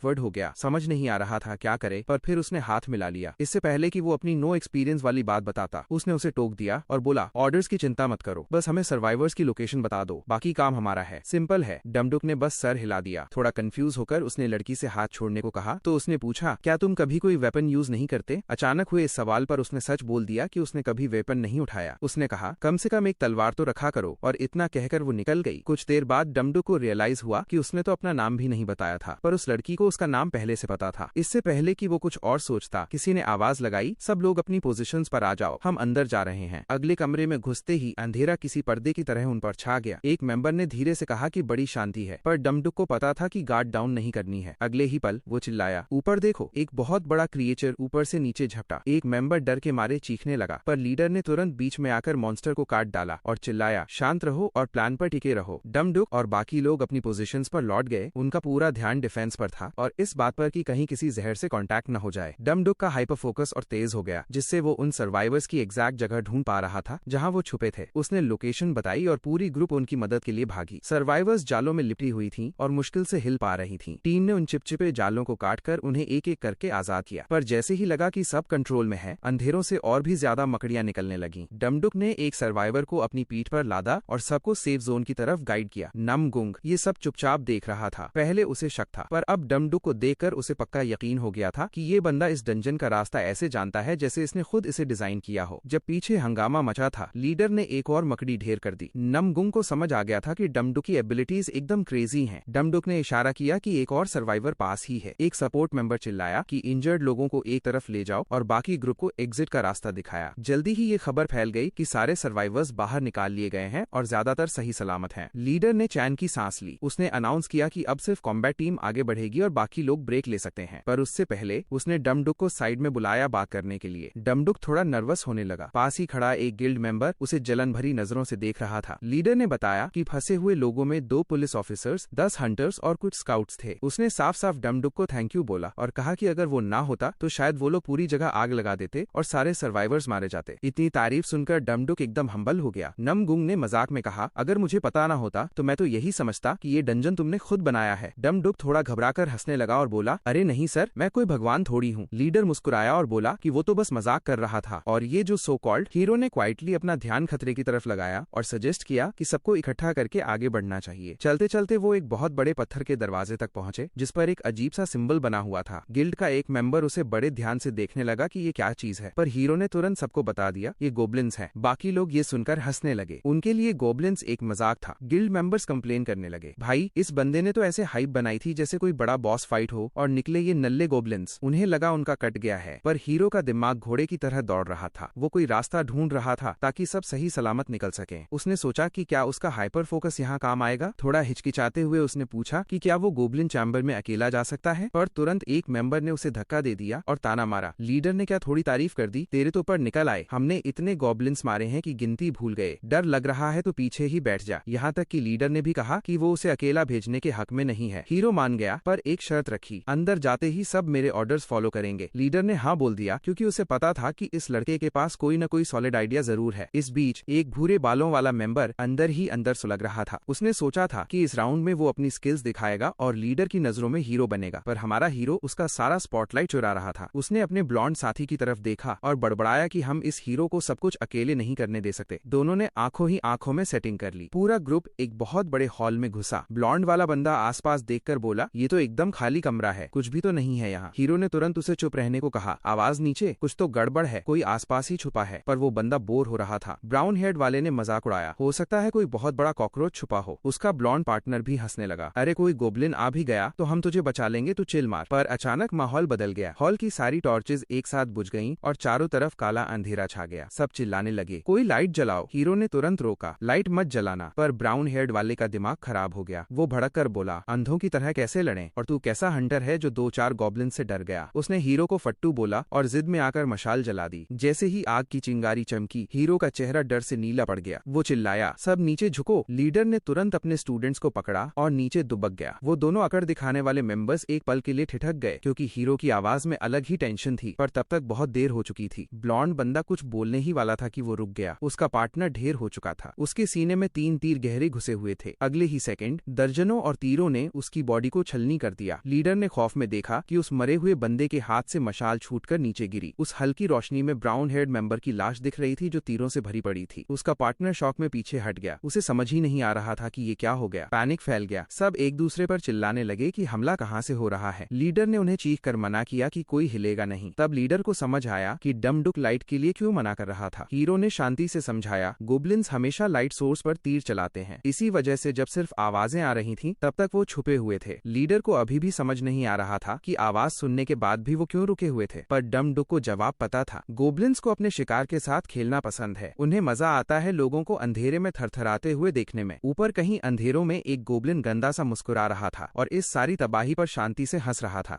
नाम गुंग ने साफ बोला कि भले ही हमें गोब्लिन्स की गेम समझ आ गई हो, पर बिना लाइट के हम लड़ नहीं सकते। किसी न किसी को तो रिस्क लेना ही पड़ेगा। पर हीरो ने बोला कि उसे लड़ने के लिए रोशनी की जरूरत नहीं है। लीडर को यकीन नहीं हो रहा था, पर हीरो ने कहा कि ये एरिया मुझ पर छोड़ दो। उसका स्किल एक्टिव था। उसने बाकी सबकी तरफ देखा। वो जानता था सबकी फटी पड़ी है, इसलिए उसने सबको शांति से एक जगह बैठे रहने को बोला। उसने अपना हाइपर फोकस एक्टिवेट किया और उसके लिए पूरी दुनिया एकदम क्लियर हो गई। अब उसे अंधेरे में भी सारे गोब्लिन्स दिख रहे थे। बिना टाइम वेस्ट किए वो ऑफेंसिव पर गया। एक एक करके वो उन्हें ढेर करने लगा। अंधेरे के बीच में से ऐसे निकल रहा था जैसे कोई साया हो। हीरो ने ये सब इतने आराम से किया कि वो ब्लॉन्ड बालों वाला नमूना गुस्से से लाल हो गया। उस सड़ू को अभी भी लग रहा था कि ये काम वो खुद कर सकता था और हीरो बस सारी फुटेज खा रहा है। पर लीडर की सोच अलग थी। उसने एडमिट किया कि इतने सालों की हंटिंग में उसने किसी को ऐसे लड़ते नहीं देखा। हीरो ने बस मुस्कुराकर कह दिया कि उसकी किस्मत अच्छी थी, भले ही उसे खुद यकीन नहीं हो रहा था कि उसने ये कैसे कर दिया। फिर बिना कुछ बोले वो हॉल के एंड में एक बहुत बड़े दरवाजे की तरफ मुड़ा। यही आखिरी स्टॉप था। लैबिरिंथ यहाँ खत्म होता है, ये बॉस रूम है। जैसे ही नाम गुंग उस दरवाजे के सामने खड़ा हुआ, उसे समझ आ गया कि अंदर क्या है। ये फाइनल बॉस है। लीडर को लगा शायद मॉन्स्टर कहीं छुपा है, पर दमदुक ने तुरंत मना किया क्योंकि वो रहा सामने एक सांड जैसा दिखने वाला अजीब मॉन्स्टर। एक हंटर ने पूछा कि क्या ये सच में डंजन का गार्डियन है। नाम गुंग ने हाँ बोला। वो मॉन्स्टर हिल नहीं रहा था, बस वहाँ खड़ा था जैसे उन्हें दिमाग लगाने का मौका दे रहा हो। लेकिन तभी दमदुकी फट गई जब उसके सामने एक नोटिफिकेशन विंडो आई। Minor minotaur human sacrifice event शुरू हो चुका है और डंजन को 5 बलिदान चाहिए। इस बीच गिल्ड लीडर ऑर्डर्स देने लगा कि कॉम्बैट यूनिट स्प्लिट होकर आगे पीछे से हमला करेगी। पर जहाँ तक दमदुक देख पा रहा था, ये सैक्रिफाइस वाली वार्निंग किसी और को नहीं दिख रही थी। उसने सोचा कि इस डंजन को पीटने का कोई ना कोई हिंट तो यहाँ छुपा होगा और अगर ऐसा है तो उसे मुंह खोलना ही पड़ेगा। जब स्ट्रैटेजी डिस्कस हो रही थी, दमदुक नाम गुंग के पास गया। लीडर ने पहले उसे रुकने को बोला, पर जैसे ही उसने लैब्रिंथ का नाम लिया, लीडर ने पूरा ध्यान उस पर लगा दिया। ये देखकर ब्लॉन्डी का खून खौल गया। उस क्लाउन से बर्दाश्त नहीं हो रहा था कि दमदुक बार बार हीरो बन रहा है। उसने मॉन्स्टर की तरफ देखा और ठान ली कि वो इसे खत्म करके रहेगा। उसे रूल्स और टीम वर्क से घंटा फर्क नहीं पड़ता था। वो गधा अपने एफ रैंक शूटिंग स्किल से फाइनल बॉस को मारने चला था। वो मॉन्स्टर के करीब पहुंच गया। उसे लगा वो अकेले ये डंजन क्लियर करके पूरी वाहवाही लूट लेगा। दमदुक ने उसे वार्न किया कि बेवकूफी मत कर, पर उसने उल्टा हीरो पर चिल्लाते हुए इल्जाम लगाया कि तू सारी ग्लोरी अकेले चाहता है। उसने नाम गुंग से कहा कि वो इस बीस्ट को खुद संभाल लेगा और जैसे ही उसने लैबिरिंथ के सेंटर में कदम रखा, बॉस ट्रिगर हो गया। नोटिफिकेशन कंफर्म हो गई। अब डंजन रैंडमली 5 लोगों को बलिदान के लिए चुनेगा। ब्लॉन्डी को अंदाजा भी नहीं था उसने क्या कांड कर दिया है, पर दमदुक और लीडर पैनिक हो गए। वो बेवकूफ अभी भी कंफ्यूज होकर आसपास देख रहा था और लीडर ने उसे सीधा ब्रेन डेड फूल बोल दिया। उसने पूछा, तुझे समझ भी आता है तूने क्या ट्रिगर कर दिया है? दमदुक ने सिचुएशन संभालने की कोशिश की और बोला कि अब एक दूसरे को गाली देने का वक्त नहीं है। मॉन्स्टर फाइनली मूव हुआ। एक बैरियर खड़ी हो गई जिसने ब्लॉन्डी को बाकी टीम से अलग कर दिया। वो दरवाजे पर लात मारने लगा और चिल्ला चिल्ला कर बचाओ बचाओ बोलने लगा, पर कोई फायदा नहीं था। गिल्ड लीडर ने बोला, पैनिक मत करो, अब जो है उसके साथ ही अटैक करना पड़ेगा। लीडर ने खुद को डिस्ट्रैक्शन बनाया और अपनी कुल्हाड़ी लेकर मॉन्स्टर पर टूट पड़ा ताकि बाकी लोग फॉर्मेशन बना सकें। उसने मॉन्स्टर पर एक तगड़ा और क्लीन हिट भी मारा। जैसे ही लीडर ने मॉन्स्टर को मारा, बाकी गिल्ड मेंबर्स खुशी से चिल्लाने लगे जैसे ये लड़ाई खत्म हो गई हो। दमदुक भी लीडर की ताकत देखकर हैरान था, पर तभी उसे कुछ गड़बड़ महसूस हुई। वो अटैक तो मॉन्स्टर्स पर एकदम बेअसर था। लीडर को भी रियलाइज हुआ कि हिट करने पर ऐसा लगा जैसे किसी ने ठोस लोहे पर अपनी कुल्हाड़ी मार दी हो। अभी वो ये सोच ही रहा था कि दमदुक चिल्लाया, सज धज के साइड हो जाओ, हट जाओ वहाँ से। हीरो को समझ आ गया था कि मॉन्स्टर इसलिए नहीं हिला क्योंकि वो हिल नहीं सकता था, बल्कि इसलिए क्योंकि उसकी ड्यूरेबिलिटी इतनी ज्यादा थी कि उसे हिलने की जरूरत ही नहीं थी। बेचारे बुढ़ाऊ ने टाइम पर रिएक्ट नहीं किया। मॉन्स्टर ने पलट कर वार किया, बस हल्का सा वेपन टच हुआ था, पर उस छोटी सी खरोंच ने ही लीडर के पूरे शरीर में दर्द की लहर दौड़ा दी। लीडर तुरंत समझ गया कि बिना प्लान के घुसना मतलब मौत है। उसने ऑर्डर दिया, सब घेरा बना लो और बोला कि मॉन्स्टर का डेटा निकालो बिना डायरेक्ट हिट खाए। दमदुक को बड़ा सही लगा कि बंदा दिमाग से तेज है, पर प्लान कितना भी सॉलिड हो, ये साफ था कि इस मॉन्स्टर की कोई वीकनेस नहीं थी। उसे दूर पास से घंटा फर्क नहीं पड़ रहा था। तभी दमदुक ने कुछ देखा, बिजली की एक चमक जो बहुत ही जाना पहचाना लग रही थी। एक पल पल में उसे रियलाइज हुआ ये कोई मामूली मॉन्स्टर नहीं है, इसके शरीर के अंदर थॉर का वारंट घुसा हुआ है। मॉन्स्टर अपनी बिजली वाला अटैक चार्ज करने लगा। लीडर ने भी ये नोटिस किया और सबको वार्न किया कि कुछ बड़ा होने वाला है। उसने एक ओपनिंग देखी और फिर से चार्ज किया, पर दमदुक को पता था ये गलत है। उसने सबको चिल्लाकर रोका, पर देर हो चुकी थी। मॉन्स्टर ने अपना अटैक छोड़ा और गिल्ड लीडर की वॉट लग गई। वो पूरी तरह रेक हो गया। जब धूल साफ हुई तो लीडर नीचे गिरा हुआ था। सब लोग हक्का बक्का रह गए। वो अकेला बंदा जिस पर सबको भरोसा था वो लड़ाई से बाहर हो चुका था, और सबसे गंदी बात वो भाग भी नहीं सकते थे क्योंकि बैरियर अभी भी ऊपर थी। गिल्ड मेंबर्स की फटके हाथ में आ गई थी। किसी को समझ नहीं आ रहा था क्या करें, पर दमदुक को ये मंजूर नहीं था। उसने सोचा मैं ऐसे नहीं मर सकता। उसे वो सब याद आया जो उसने यहाँ तक पहुँचने के लिए झेला था। वो सारे पल जब वो मौत के मुंह से बचकर आया था। उसने अपना आखिरी पत्ता, अपना ट्रम्प कार्ड निकाला। दमदुक ने एक तलवार निकाली। वो उसे बचाकर रख रहा था, पर अब वक्त आ गया था। उसने अपनी SS ग्रेड स्वॉर्ड्समैनशिप स्किल एक्टिवेट की और मॉन्स्टर को ललकारा, आजा देख लेते हैं। मॉन्स्टर ने बिना सोचे चार्ज किया। उसे लगा वो इस लौंडे को एक बार में मसल देगा। इस बीच लीडर बेचारा हारा हुआ पड़ा था, मुश्किल से हिल पा रहा था। वो लाचार होकर देख रहा था क्योंकि उसे पता था कि इसका अंजाम क्या होगा। जब उसकी अपनी कुल्हाड़ी मॉन्स्टर का कुछ नहीं बिगाड़ पाई तो दमदुक के हाथ में एक तलवार क्या ही उखाड़ लेगी। वो बोलना चाहता था भाग जाओ, पर शरीर में जान ही नहीं बची थी। और तभी हमारे हीरो ने मॉन्स्टर का एक सींग ऐसे काट दिया जैसे वो किसी स्कूल प्ले का कागज का टुकड़ा हो। पूरी गिल्ड जम गई। किसी को समझ नहीं आया क्या हुआ, पर दमदुक समझ गया था। उसके लिए ये बस सही टूल का खेल था। अब जब उसने ये तलवार पकड़ी थी उसे पता था एग्जैक्टली क्या करना है। सबसे अजीब बात ये थी कि उसने आज तक तलवार को हाथ तक नहीं लगाया था, पर फिर भी वो उसके हाथ में एकदम फिट बैठ रही थी, जैसे पहले दिन से उसी का इंतजार कर रही हो। मॉन्स्टर दहाड़ा और फिर से चार्ज किया। उसके हर कदम से जमीन हिल रही थी, पर हमारा हीरो गायब हो चुका था। पलक झपकते ही वो मॉन्स्टर के डिफेंस को चीरते हुए निकल गया और उसकी बॉडी पर तगड़े हिट्स मारे। उसकी मूवमेंट्स इतनी क्रैक थीं कि लीडर की आंखें तक उन्हें कैच नहीं कर पा रही थीं। तब असलियत समझ आई, दमदुक कभी मुक्केबाजी के लिए बना ही नहीं था। वो तो तलवारबाजी के लिए पैदा हुआ था। भले ही मॉन्स्टर को डैमेज हो रहा था, पर उसकी मोटी चमड़ी उसे गिरने नहीं दे रही थी। कोने में वो ब्लॉन्डी अभी भी रोना धोना कर रहा था, पर लीडर ने उसे इग्नोर किया। उसे दिख रहा था कि दमदुक सिर्फ बच नहीं रहा है, बल्कि वो दुनिया के सबसे बेहतरीन स्वॉर्ड्समैन की तरह लड़ रहा है। पर लीडर को ये समझने में देर नहीं लगी कि प्रॉब्लम दमदुक की स्किल में नहीं है, बल्कि उस घटिया तलवार में है जो वो घुमा रहा है। वो वेपन पहले ही टूट रहा था और साफ दिख रहा था कि ये ज्यादा देर नहीं चलेगा। एकदम कचरा तलवार थी, किसी ऐसे बंदे के हाथ में जो उसे चलाना जानता था। दमदुक ने भी ये नोटिस कर लिया कि डैमेज आउटपुट एकदम ठंडा था, पर उसे पता था कि वीक पॉइंट्स अभी भी वही हैं, तो बस एक सही मौके की तलाश थी। ये सोचकर हमारा लड़का फिर से घुसा, एकदम ठान के कि अब इसका गेम बजाना है। पर रिजल्ट घंटा कुछ नहीं हुआ। बस एक हल्की सी खरोंच आई और उसकी तलवार अब ऑफिशियली एक लोहे का कचरा बन चुकी थी। पर हीरो ने पैनिक नहीं किया। उसे पता था ये सब सब्र और बारीकी का खेल है। एक वीक स्पॉट, एक साफ ओपनिंग और क्लैश खत्म। मॉन्स्टर ने उसे ज्यादा सोचने का टाइम नहीं दिया और अपने सबसे बड़े अटैक के लिए चार्ज होने लगा। पर ये कोई नई बात नहीं थी। गिल्ड लीडर जो साइड में पड़ा हुआ था तुरंत समझ गया कि ये वही मूव है जो मॉन्स्टर ने पहले मारा था। पर वो हैरान था। दमदुक का स्टांस देखकर वो एकदम सही जगह खड़ा था काउंटर करने के लिए। लीडर को समझ नहीं आया कैसे, पर हमारा हीरो पोजीशन ले चुका था। टाइम बहुत कम था तो लीडर ने सोचा कि मदद तो करनी पड़ेगी। उसे दमदुक की वो अजीब पावर याद आई, बिना देखे लड़ने वाली एबिलिटी। उसने तुरंत एक प्लान बनाया। वो ब्लॉन्डी फट्टू अभी भी अपनी रोब में थरथरा रहा था, तो लीडर ने उसके पास छुपी हुई तलवार देखी और चिल्लाया, ओए फट्टू फेंक उसे, यही आखिरी रास्ता था। उसी वक्त हमारे हीरो ने अपनी टूटी हुई तलवार से एक आखिरी स्विंग मारा और वो पूरी तरह चकनाचूर हो गई। बीस्ट पूरी तरह चार्ज था, सबको साफ करने के लिए तैयार, पर लीडर की आवाज एकदम सही टाइम पर आई। उस डरपोक ने तलवार फेंकी और दमदुक ने बिना पलकें झपकाए उसे हवा में ही लपक लिया। बिना हिचकिचाए हमारे हीरो ने आखिरी मूव मारा और उस बदसूरत मॉन्स्टर का किस्सा हमेशा के लिए खत्म कर दिया। सीन कट होता है और अब हम रिपोर्टर्स को डंजन के बाहर ब्रॉडकास्टिंग करते हुए देखते हैं। मॉन्स्टर्स की वेव्स रुके हुए 5 घंटे हो चुके थे। बाहर की दुनिया को अंदाजा भी नहीं था कि अंदर क्या कांड हुआ है। कैमरा चालू हुए और डंजन के दरवाजे खुले। रोशनी अंदर गई और हमारी जीती हुई टीम बाहर निकली। उनके बीच में दमदुक था, चेहरा एकदम स्टेडी, थका हुआ पर सही सलामत। बाहर निकलते ही उसने लीडर से पूछा, आपको कैसे पता था कि मैं वो तलवार पकड़ लूंगा? बुढ़ाओ ने कैजुअली बोला, तेरी बिना देखे लड़ने वाली एबिलिटी देखकर साफ था कि तू कर लेगा। दमदुक हंसने लगा और बोला कि अगर आपका अंदाजा गलत होता ना तो मेरा कीमा बन गया होता। उसने लीडर को थैंक यू बोला, पर बुढ़ाओ ने सारा क्रेडिट हीरो को दे दिया कि दमदुक शहर तूने बचाया है। ये तारीफ इस बार अलग फील दे रही थी। हीरो को अपने वो दिन याद आए जब उसके पास कुछ नहीं था, ना एबिलिटीज, ना सपोर्ट, ना कोई भरोसा करने वाला। पर अब वो पहले से ज्यादा ताकतवर, दिमाग वाला और रेस्पेक्टेड था। वो जो इंफीरियरिटी कॉम्प्लेक्स वाला बोझ था वो हमेशा के लिए उतर गया। हमारा हीरो खुशी से हाथ उठाकर सेलिब्रेट करने लगा क्योंकि उसे पता था ये जीत उसने मेहनत से कमाई है। फिर सीन शिफ्ट होता है संदलीन यूनिवर्सिटी हॉस्पिटल में। हमारा हीरो अपनी माँ को देखने पहुंचा। बड़ा टेंस था कि वो ठीक है या नहीं। शुक्र है कि वो एकदम सही सलामत थी। तब जाकर हमारे हीरो ने सुकून सुकून की सांस ली। जब वो वहाँ चिल कर रहा था, उसकी नजर हॉस्पिटल के टीवी पर पड़ी और भाई वो हर न्यूज चैनल पर छाया हुआ था। स्क्रीन पर दिख रहा था कि रिपोर्टर्स ने उसे घेरा हुआ है। बेचारा आधा खुश और आधा डरा हुआ लग रहा था। मीडिया अटेंशन उसके बस की बात नहीं थी। सब लोग उस पर सवालों की बारिश कर रहे थे। डंजन में क्या हुआ? क्या तुम मरने वाले थे? नाम क्या है? कौन सी गिल्ड से हो? एकदम क्लेश मचा था। हमारा हीरो झेल नहीं पा रहा था। उसने बोला, भाई थोड़ा धीरे, एक एक करके बोलो। उसने साफ कह दिया, नहीं मैं किसी गिल्ड में नहीं हूँ। हाँ, जान पर बनाई थी, पर मैं अपने अपनों को बचाने के लिए जी जान से लड़ा। रिपोर्टर्स तो ड्रामा के भूखे होते हैं। उन्होंने तुरंत बात घुमाई और पूछा, तो क्या आप कह रहे हो कि गिल्ड्स बेकार हैं? दमदुक ने भी एकदम धुआंधार जवाब दिया और हंटर्स एसोसिएशन की बेइज्जती कर दी। भाई ये तो बड़ा बोल्ड मूव था। इससे पहले की बात और बढ़ती, उसने टीवी बंद कर दिया। अपने आप को इंटरव्यू में लड़खड़ाते देखकर उसे एकदम सेकंड हैंड एम्बेरसमेंट हो रही थी। तभी उसके फोन की घंटी बजी। कोई आर्टिकल था जिसमें उसकी एक एकदम क्रिस्टल क्लियर फोटो थी, वही जाइंट लिजर्ड से लड़ने वाली। वो दंग रह गया। इतने हल्ला गुल्ला में भी किसी ने ऐसी वॉलपेपर वर्दी फोटो खींच ली थी। वो खुद से मजाक करने लगा कि कोरियन न्यूज एजेंसीज तो कितनी स्नीकी होती हैं। तभी अचानक उसके सामने एक पॉपअप आया। भाई की लॉटरी लग गई। उसने 1000 डिवाइन पावर पॉइंट्स कमा लिए थे। वो एकदम हक्का बक्का रह गया। उसे याद आया कि नए नए डिवाइन जॉब्स अनलॉक करने के लिए डीपी पॉइंट्स ही चाहिए होते हैं। और जैसे ही उसने ये सोचा, एक और विंडो खुली जिसमें नया जॉब ऑप्शन दिख रहा था। हमारा लड़का एकदम हाइप्ड हो गया और बिना एक सेकंड वेस्ट किए उसने कंफर्म पर क्लिक कर दिया। बूम, ऑफर आया था हिस्टास की तरफ से, जो कि ब्लैकस्मिथ का भगवान है। हिस्टास को एक बॉडीगार्ड चाहिए था और हमारा हीरो इसके लिए एकदम तैयार था। उसने अप्लाई किया और सुकून से पीछे होकर बैठ गया कि चलो थोड़ा रेस्ट करेंगे, पर उसकी किस्मत कहाँ इतनी अच्छी थी। अचानक एक और अलर्ट आया। 3 भगवान आपकी एप्लीकेशन रिव्यू कर रहे हैं। भाई की फटके हाथ में आ गई। पैनिक में उसने बिना शर्तें को पढ़े तुरंत साइन अप बटन दबा दिया और बस वही पुराना ड्रामा वो रियलिटी से खींचा गया और दूसरी दुनिया में जा गिरा। उदम दुख फिर से एक क्रैश लैंडिंग करता है और रोने लगता है कि ये भगवान लोग हमेशा इतनी गंदी तरह क्यों बुलाते हैं। उसने आंखें मलते हुए आसपास देखा। जगह इतनी गर्म थी कि उसकी हालत खराब हो गई। उसे लगा शायद यही हिस्टास का फोर्ज है। इससे पहले कि वो गर्मी की शिकायत करता, उसके पीछे एक बहुत बड़ा भगवान प्रकट हुआ। उसे देखकर हीरो को हार्ट अटैक आते आते बचा। हिस्टास ने पूछा, क्या तू ही नया बंदा है? दमदुक ने इतनी तेज झुककर सलाम किया कि सब धुंधला गया। ये देखकर हिस्टास हंसने लगा और बोला, तू तो एकदम धरती के लोगों की याद दिलाता है। ये सुनते ही हीरो और स्ट्रेस में आ गया। उसे लगा उसका मैं भगवान नहीं हूँ वाला कवर एक्सपोज हो गया। पर फिर हिस्टास ने उसे गॉड ऑफ माउंटेन्स कहकर बुलाया। उसने कहा, मैंने सुना है तुझे इंसानों से कुछ ज्यादा ही लगाव है। थॉर के डंजन में जो तूने कांड किया उसकी खबरें यहाँ तक आई हैं। उस भगवान को बिल्कुल अंदाजा नहीं था कि दमदुक डिवाइन नहीं है। उसने तारीफ भी की। थॉर का दिल जीतना हर किसी के बस की बात नहीं है। हीरो ने चैन की सांस ली। चलो अभी पकड़ा नहीं गया। हिस्टास फिर से हंसा और बोला, तेरे में दम तो है। मेरे मुंह पर मेरी ही भट्टी की गर्मी की शिकायत कर रहा है। दमदुक हकलाकर माफी मांगने लगा। हिस्टास ने उसे फॉलो करने को कहा ताकि वो काम समझा सके। उसने एक अजीब सा हॉर्न बजाया जिसकी आवाज ने दमदुक के कान के पर्दे फाड़ दिए। तुरंत 3 ड्वार्फ ब्लैकस्मिथ्स भागते हुए आए और हीरो को ऐसे ग्रीट किया जैसे वो कोई राजा महाराजा हो। हिस्टास ने उन्हें बताया कि दमदुक आज के लिए सिक्योरिटी संभालेगा। ड्वार्फ्स ने तुरंत उससे कहा, हमें प्लीज सेफ रखना। हमारा हीरो जो खुद परेशान था बोला, तुम भी मेरा ख्याल रखना। मैं पहली बार किसी लोहार की दुकान में आया हूँ। हिस्टास ने उन ड्वार्फ्स की हाइप बनाई और कहा, ये देखने में नन्हे पिल्ले लगते हैं, पर जब दिमाग घूमता है तो ये मॉन्स्टर्स बन जाते हैं। फिर उसने असली बात बताई। उसका सामान गायब हो रहा था, खास करके वो पेंडेंट जो वो फ्रेया के लिए बना रहा था। दमदुक की आंखें बाहर आ गईं। देवी का गिफ्ट चोरी करने की हिम्मत किसमें होगी? हिस्टास ने कहा कि इसी चक्कर में उसे नॉन स्टॉप सर दर्द हो रहा है। दमदुक ने ड्वार्फ्स को देखा। वो देखने में तो चोर नहीं लग रहे थे। उसने ये बात दिमाग में फिट कर ली। जाने से पहले हिस्टास ने बताया कि उसे माउंट ओलंपस जाना है और पूरा स्मिथी हीरो के भरोसे छोड़ दिया। जाते जाते उसने एक पार्टिंग गिफ्ट फेंका, हरकुलस का क्लब। दमदुक उसे ऐसे देखने लगा जैसे बच्चे को नया खिलौना मिला हो। वो बड़ा ही अजीब वेपन था। हर स्विंग पर 10% चांस था कि वो किसी भी जिंदा चीज को बेहोश कर दे, मतलब एक डिवाइन स्टन गन। हमारा हीरो खुश हो गया। उसके हाथ में एक लीगल चीट कोड था। उसने पूछा कि इसका करना क्या है, तो हिस्टास ने मुस्कुराकर कहा, इन ड्वार्फ्स को दिखा देना कि बॉस कौन है। उसके टोन में एक वार्निंग थी कि इन्हें अपने सर पर मत चढ़ने देना। हिस्टास निकल गया और उदमदुक वहाँ अकेला रह गया। जैसे ही हिस्टास गायब हुआ, उन बौने ब्लैकस्मिथ्स ने अपना मुखौटा उतार फेंका। उनके चेहरे पर दुश्मनी आ गई और उनकी बोली एकदम कड़वी हो गई। माहौल पल भर में बदल गया। तब दमदुक को समझ आया कि हिस्टास ने हरकुलस का क्लब प्यार में नहीं दिया था। उसे पता था कि ये होने वाला है। दमदुक ने उन्हें वार्न किया, पीछे हट जाओ इससे पहले कि बात बिगड़ जाए। उसने क्लब तान लिया और उन्हें साफ बोल दिया कि अगर उन्हें चोट लगी तो बड़ा बुरा लगेगा। एक सेकंड के लिए तो ऐसा लगा कि हीरो ने सब कंट्रोल कर लिया है, पर तभी उसकी आंखों के सामने हथियारों की एक पूरी दीवार खड़ी हो गई। उसका बचा कुचा कॉन्फिडेंस भी ढेर हो गया। एक बौने ने गंदी सी स्माइल दी, एक डिवाइस उठाई और फायर कर दिया, और बस हमारा लड़का वहीं ढेर हो गया और सब अंधेरा हो गया। जब उसकी आंख खुली, वो एक पत्थर के खंबे से बंधा हुआ था। सर भन्ना रहा था और भट्टी में कुछ आवाजें गूंज रही थीं। वो ब्लैकस्मिथ्स पहले से ही भागने की प्लान प्लानिंग कर रहे थे। वो हिस्टास का सारा माल लेकर फरार होने और मुनाफा आपस में बांटने की बात कर रहे थे। एक ड्वार्फ तो फ्रेया का हार अपनी उंगलियों में घुमा रहा था, पहले से ही उसे बेचने के सपने देख रहा था। दमदुक का जबड़ा भिंच गया। वो रस्सी तोड़कर उन्हें मजा चखाना चाहता था, पर रस्सी इतनी मजबूत थी कि हिली तक नहीं। एक ड्वार्फ ने देखा कि हीरो जाग गया है और बोला, बाप रे, इतनी भारी डोज के बाद भी होश में है, मानना पड़ेगा। दुबला पतला देवता है पर रिकवरी बड़ी तेज है। उन्हें असलियत नहीं पता थी कि दमदुक कोई भगवान नहीं बल्कि एक नन्हा सा इंसान है जो इस डिवाइन मुसीबत में फंसा है। हीरो ने उन्हें फिर से वार्न किया, तुम बहुत बड़ी गलती कर रहे हो। हिस्टास को पता चला तो वो तुम्हारी वॉट लगा देगा। ओलंपस से चोरी करके कोई बच नहीं सकता। वो ऐसे हंसे जैसे ये कोई मजाक हो। एक बोला, अगर हम भगवानों से डरते तो उनके यहाँ चोरी ही क्यों करते। दूसरे ने कहा कि काम हो गया है, अब इसका किस्सा खत्म करो। वो एक और ट्रैंक्विलाइजर तैयार करने लगे। वो दमदुक का मजाक उड़ा रहे थे कि हिस्टास का असिस्टेंट इतना ठंडा निकला, बस खंबे से बंधा एक मामूली बंदा। दमदुक ने गुस्से में कहा कि तुम पछताओगे, पर उन्होंने उसे और ज्यादा ट्रोल किया। पर जब वो जश्न मना रहे थे, उन्होंने वो काम नोटिस नहीं किया जो हीरो पीछे कर रहा था। वो होश में आते ही एक छुपी हुई ब्लेड से रस्सी काट रहा था और तभी आखिरी धागा टूट गया। ड्वार्फ्स ने ये एक्सपेक्ट ही नहीं किया था। दमदुक ने हिस्टास वाला वेपन उठाया और पूरे गुस्से में ऐसा घुमाया कि कमरे में तबाही मच गई। उन ब्लैकस्मिथ्स की ऐसी तैसी हो गई। उसने उन्हें बांध कर वहीं फेंक दिया जैसे गद्दारों के साथ होना चाहिए। उसने बोला, तुमने ये खुद बुलाया था। पर उन्हें जमीन पर पटकने के बाद उसे रियलाइज हुआ कि वो बाल बाल बचा है। उसे सुनन गिल्ड की वो लड़की याद आई जिसने वेपन साथ रखने की सलाह दी थी। अगर उसने वो बात न मानी होती तो आज वो जिंदा बाहर नहीं निकलता। तभी उसने देखा कि फ्रेया का हार कचरे की तरह कोने में पड़ा है। उसने बिना कुछ बोले उसे उठा लिया। बाहर हालात और भी खराब हो चुके थे। बाकी सारे ब्लैकस्मिथ्स ने अपना सारा सामान, आर्मर, टूल्स पैक कर लिया था। वो सब ऐसे इकट्ठे हुए थे जैसे किसी बड़े धमाके का इंतजार कर रहे हों। तभी एक मोटे ड्वार्फ ने सबको चुप कराया और अनाउंस किया कि रेड फिस्ट ड्वार्फ्स का राजा बोलने वाला है। रेड फिस्ट ने आते ही भड़काऊ भाषण शुरू किया कि बहुत हो गया, हिस्टास ने हमें धोखा दिया है और आज हम हिसाब बराबर करेंगे। उसने क्लेम किया कि अब उनके पास ताकत है और वो डरेंगे नहीं। पूरी भीड़ पागल हो गई, बदले के लिए चिल्लाने लगी। हमारा हीरो छुपा हुआ था और सांस भी नहीं ले रहा था, पर तभी कुछ हिला और एक जोरदार धमाके ने उसकी लोकेशन एक्सपोज कर दी। सबकी नजरें उसकी तरफ घूम गईं। उसने थोड़ा डम्ब बनने की कोशिश की, पर किसी ने यकीन नहीं किया। ब्लैकस्मिथ्स भड़क गए, हथियार निकाल लिए और पूछने लगे कि वो बाहर कैसे आया। दमदुक एक खंबे के पीछे छुपा। जब उस पर डार्ट्स चलने लगे, उसे हिस्टास की बात याद आई कि ये भौंकने वाले कुत्ते हैं, पर अब ये मजाक नहीं लग रहा था। रेड फिस्ट ने देखा कि उसके 2 गार्ड्स बंधे पड़े हैं। फिर उसने अपनी ग्रुप से कहा कि हमारा झगड़ा हिस्टास से है, इस पार्ट टाइमर से नहीं। उसने हीरो को एक चॉइस दी, या तो हमारे साथ मिल जाओ और ओलंपस को गिराने में मदद करो, या चुपचाप यहाँ से निकल जाओ। पर अगर तुमने गलत रास्ता चुना तो मरोगे। हमारा लड़का फंस गया 2 बुरे ऑप्शंस के बीच। अगर वो चला गया तो भगवान उसे ब्लैकलिस्ट कर देंगे, और अगर वो रुका तो ये ब्लैकस्मिथ्स उसे कचूमर निकाल देंगे। दोनों तरफ से वाट लगी हुई थी। ब्लैकस्मिथ्स को लगा उसने हार मान ली है, और रेड फिस्ट गंदी सी स्माइल देता है और दमदुक को स्मार्ट मूव लेने के लिए बधाई देता है। साथ ही उसकी बेइज्जती करते हुए बोलता है कि वो एक लो टियर गॉड है। दमदुक ने उस पर रिएक्ट तक नहीं किया। वो बस ये जानना चाहता था कि ये लोग हिस्टास को धोखा क्यों दे रहे हैं, जबकि वो पहले उसी की टीम का हिस्सा थे। उसने उन्हें वार्न किया, तुम ऐसी चीज में उंगली कर रहे हो जो तुम्हारी औकात से बहुत बड़ी है। हिस्टास उन 12 बड़े देवताओं में से एक है, फोर्ज का भगवान। अगर उसे पता चला ना तो एक भी ब्लैकस्मिथ जिंदा नहीं बचेगा। ये सुनते ही एक ड्वार्फ का दिमाग घूम गया। उसने अपना हथियार निकाला और दमदुक को पीटने ही वाला था, पर रेड फिस्ट ने उसे रोक दिया। उसकी स्माइल गायब हो गई थी और आवाज एकदम ठंडी पड़ गई। उसने कहा, दमदुक, तूने लाइन क्रॉस कर दी है। फिर उसने वो इंसल्ट फेंक के मारी जो वो कब से दबाकर बैठा था। हिस्टास कोई भगवान नहीं है, वो कचरा है। दमदुक ये सुनकर सन्न रह गया। उसने पूछा, इसका क्या मतलब है? ड्वार्फ ने साफ साफ बोला कि हिस्टास एक धोखेबाज है। उसने पूरी कहानी सुनाई। हिस्टास एक बार उनके पहाड़ों पर आया था और ऐसे वादे किए जो किसी भी भट्टी की आग से ज्यादा चमकदार थे। उसने उन्हें सब कुछ ऑफर किया, ऐसे टूल्स जो कोई सोच भी नहीं सकता, भगवानों के लेवल का वर्कशॉप और सोना ही सोना। ड्वार्फ्स ने उस पर भरोसा किया और यही उनकी सबसे बड़ी गलती थी। शुरुआत में सब सही चला, पैसा टाइम पर मिलता था, खाना गर्म था, ब्रेक्स मिलते थे और काम स्मूथ था। पर धीरे धीरे बिना किसी को पता चले उनका हुनर उनके हाथ से फिसलने लगा। कुछ बड़ा करने की जो भूख थी वो कंफर्ट में बदल गई। वो आग जो उन्हें चलाती थी वो बुझने लगी। रेड फिस्ट गुस्से से कांपने लगा। उसे लगता है कि ये सब कोई हादसा नहीं था, बल्कि हिस्टास ने ये सब जानबूझकर एक सर्जन की बारीकी से किया था। उसे लीजेंड्स नहीं चाहिए थे, उसे मजदूर चाहिए थे। उसने कलाकारों को लेकर उन्हें गुलाम बना दिया। दमदुक ये सब सुनकर इम्प्रेस नहीं हुआ। उसे अभी भी इसमें कोई बड़ा क्राइम नजर नहीं आ रहा था। रेड फिस्ट का गुस्सा उबाल मारने लगा। हिस्टास के बिना हमारा नाम इतिहास में लिखा जाता, हम किससे कहानियां बन जाते, पर उस मैनिपुलेटिव कमीने ने सब कुछ प्लान किया था ताकि हमें खामोश करके रिप्लेस किया जा सके। दमदुक ने धीरे से बुदबुदाया, कचरा वर्ड सही है, पर हिस्टास के लिए नहीं, तुम्हारे लिए, क्योंकि तुम अभी भी ऐसी खोखली बात पर बदला लेने के पीछे पड़े हो जो तुम्हें महान नहीं बल्कि पैथेटिक बनाता है। ऐसी कड़वाहट पकड़ कर रखना तुम्हें नोबल नहीं कमजोर बनाता है। ये बात ड्वार्फ्स को हजम नहीं हुई, पर दमदुक ने हाथ उठाकर उन्हें पूरी बात सुनने को कहा। अगर तुम तुमने ये प्लान फॉलो किया और हिस्टास का सामान चोरी किया तो दुनिया तुम्हें लेजेंडरी कलाकार नहीं देखेगी, वो तुम्हें सिर्फ चोर कहेगी, किसी सड़क छाप गैंग की तरह। तुम्हारा नाम कोई याद नहीं रखेगा, तुम्हारी लेगेसी सिर्फ धुआं और राख बन जाएगी। फिर दमदुक ने उन्हें एक चैलेंज दिया, अगर तुम सच में कुछ प्रूव करना चाहते हो तो ऊपर का निशाना लगाओ, उससे लड़ो जिसके पास हिस्टास की लेगेसी है। अगर तुम उस बंदे को हरा दो जिसके पास भगवान का वेपन है, तब तुम्हारी इज्जत वापस लौटेगी। उसने आखिरी चोट मारी, अगर तुम एक बंदे को एक वेपन के साथ नहीं हरा सकते तो शायद तुम सच में हिस्टास के पैरों की धूल ही हो। तभी एक बड़े रैंक वाले ड्वार्फ ने अपना ट्रैंक्विलाइजर उठाया और कहा कि अब इसका मुंह हमेशा के लिए बंद कर देना चाहिए। दमदुक ये तो नहीं चाहता था, पर रेड फिस्ट की ईगो पर बात आ गई थी। वो गुस्से से कांपते हुए आगे बढ़ा, अब वो पीछे नहीं हटने वाला था। उसने चैलेंज एक्सेप्ट कर लिया। ड्वार्फ ने अपना हथौड़ा उठाया और कसम खाई कि वो प्रूव कर देगा कि उसका हथौड़ा भगवान के बनाए क्लब से बेहतर है। उसने दमदुक को गाली दी और बोला, ज्यादा बोलने की सजा अब तुझे मिलेगी, मैं तुझे चप्पल की तरह पिचका दूंगा। वो पूरी ताकत से लपका। दमदुक ने सही टाइम पर डॉस किया, पर हथौड़ा जब जमीन पर लगा तो पूरी भट्टी हिल गई। हथौड़ा टच भी नहीं हुआ था, पर फ्लोर में दरारें आ गई थीं। रेड फिस्ट मजाक नहीं कर रहा था, वो बहुत खतरनाक था। उसने दमदुक से कहा कि ये सस्ती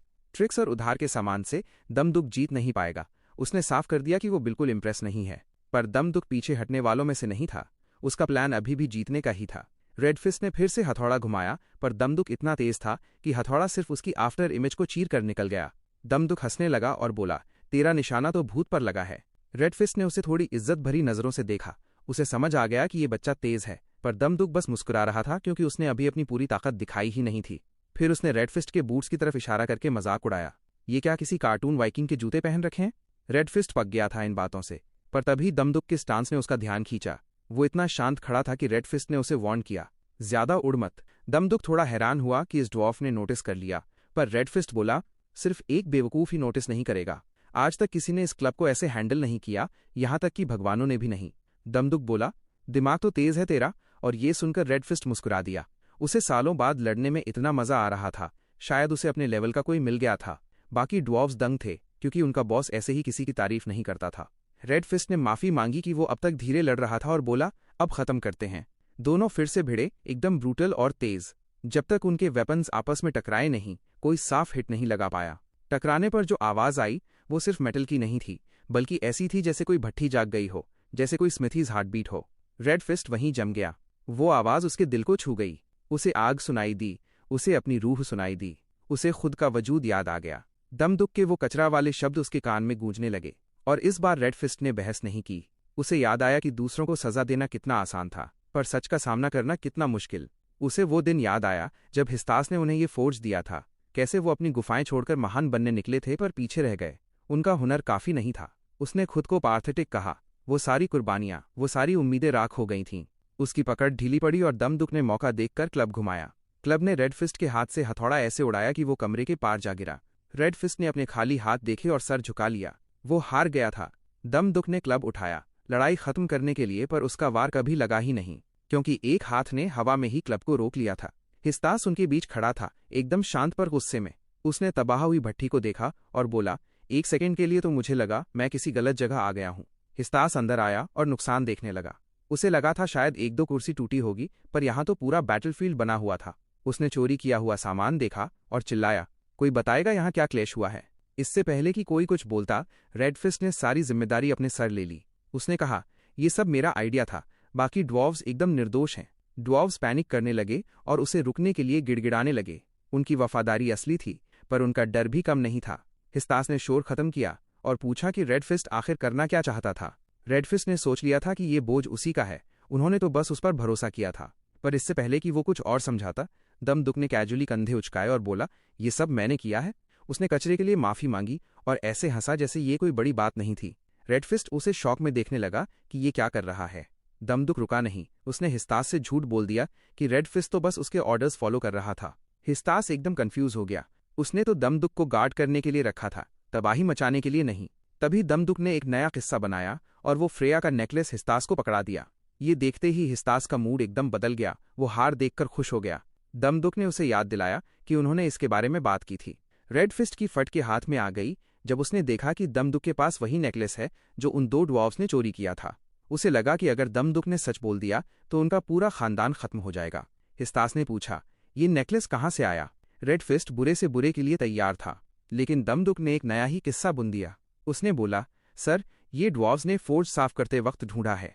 दरअसल गार्डिंग करते वक्त बोर हो रहे थे तो सबने मिलकर ढूंढ लिया। ड्वार्व्स एकदम स्टैचू बन गए, उन्हें समझ ही नहीं आया कि ये क्या हो रहा है। दमदुक ने और मिर्च मसाला लगाया। इनका साइज छोटा है ना, तो ये पतली पतली जगहों में घुसकर ढूंढ लाए। हिस्तास ने रेडफिस्ट से पूछा, क्या ये सच है? इससे पहले कि रेडफिस्ट कुछ बोले, हिस्तास ने कंधे उचकाए और बोला, छोड़ो, फर्क नहीं पड़ता। दमदुक ने फोर्ज की रक्षा की और मेरा खोया हुआ सामान वापस लाया, मतलब काम हो गया। दमदुक ने सुकून की सांस ली और बड़बड़ाया, सारे भगवानों का शुक्रिया। हिस्तास ने उसके बाल बिगाड़े और बोला, तू बहुत अच्छा बच्चा है, अब समझ आया थॉर तेरा इतना दीवाना क्यों है।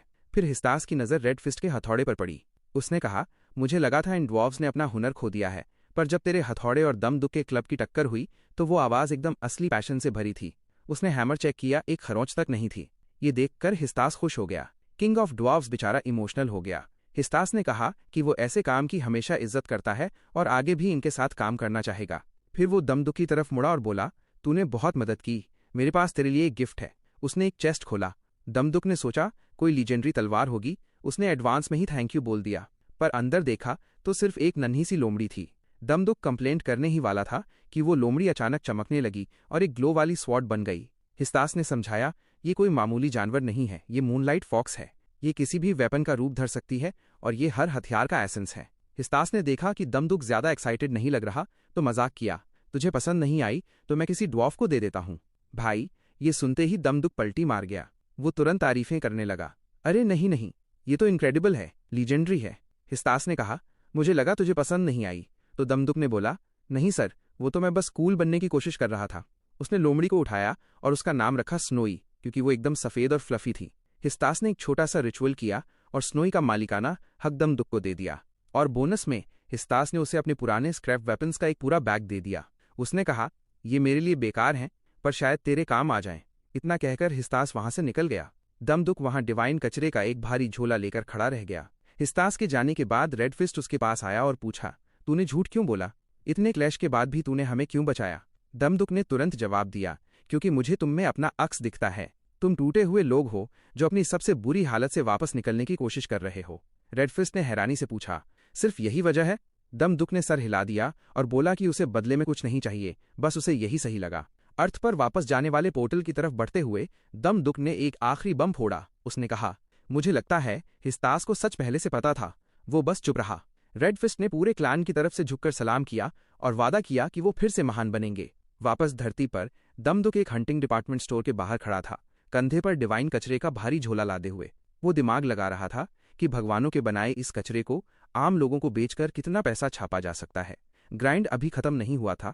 सीन शिफ्ट होता है बे इंजी पर, जो अभी अभी हंटर डिपार्टमेंट स्टोर का नया सीईओ बना है।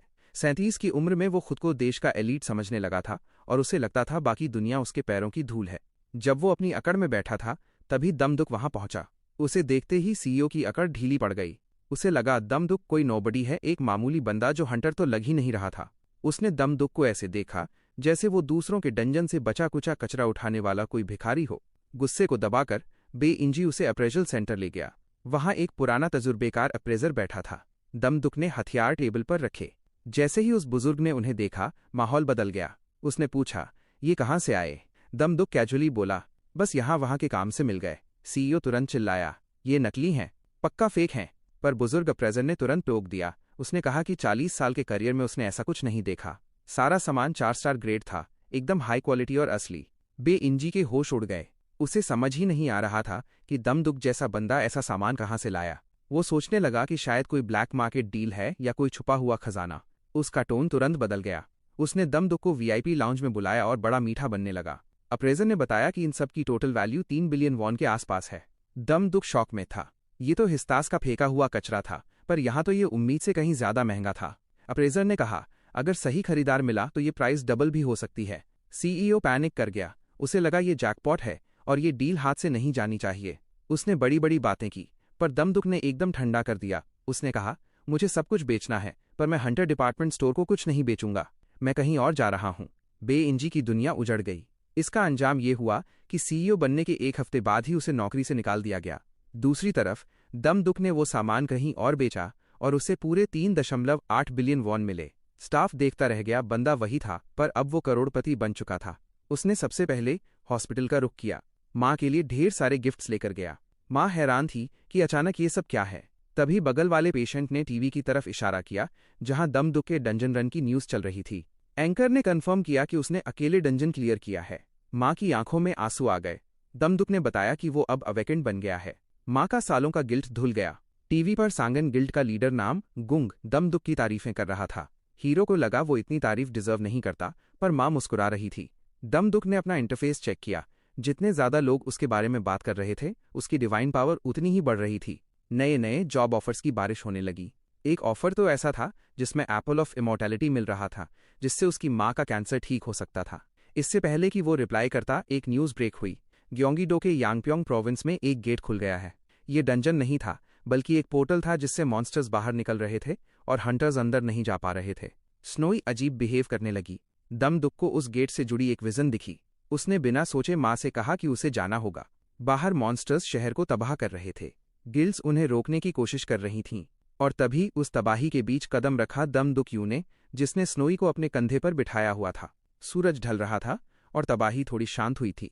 एक आखिरी मॉन्स्टर जमीन पर गिरा और तड़प कर मर गया। एक हंटर ने अपने स्क्वाड से पूछा कि क्या ये आखिरी था, और पता चला कि वेव खत्म हो चुकी है। स्क्वाड ने सोचा कि चलो थोड़ा सांस लेते हैं और अगली वेव का इंतजार करते हैं।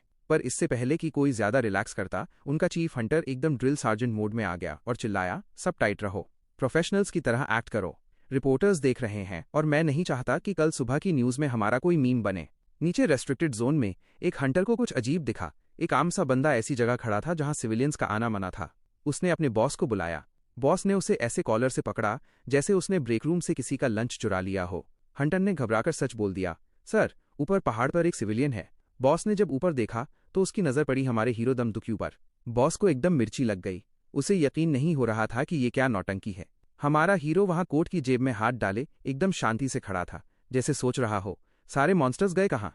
बॉस ने दांत पीसते हुए पूछा कि तू खुद क्यों नहीं हैंडल कर रहा उसे। पर तभी उसने रिपोर्टर्स की गुशपुश सुनी। सब लोग पहाड़ की तरफ इशारा करके हंस रहे थे।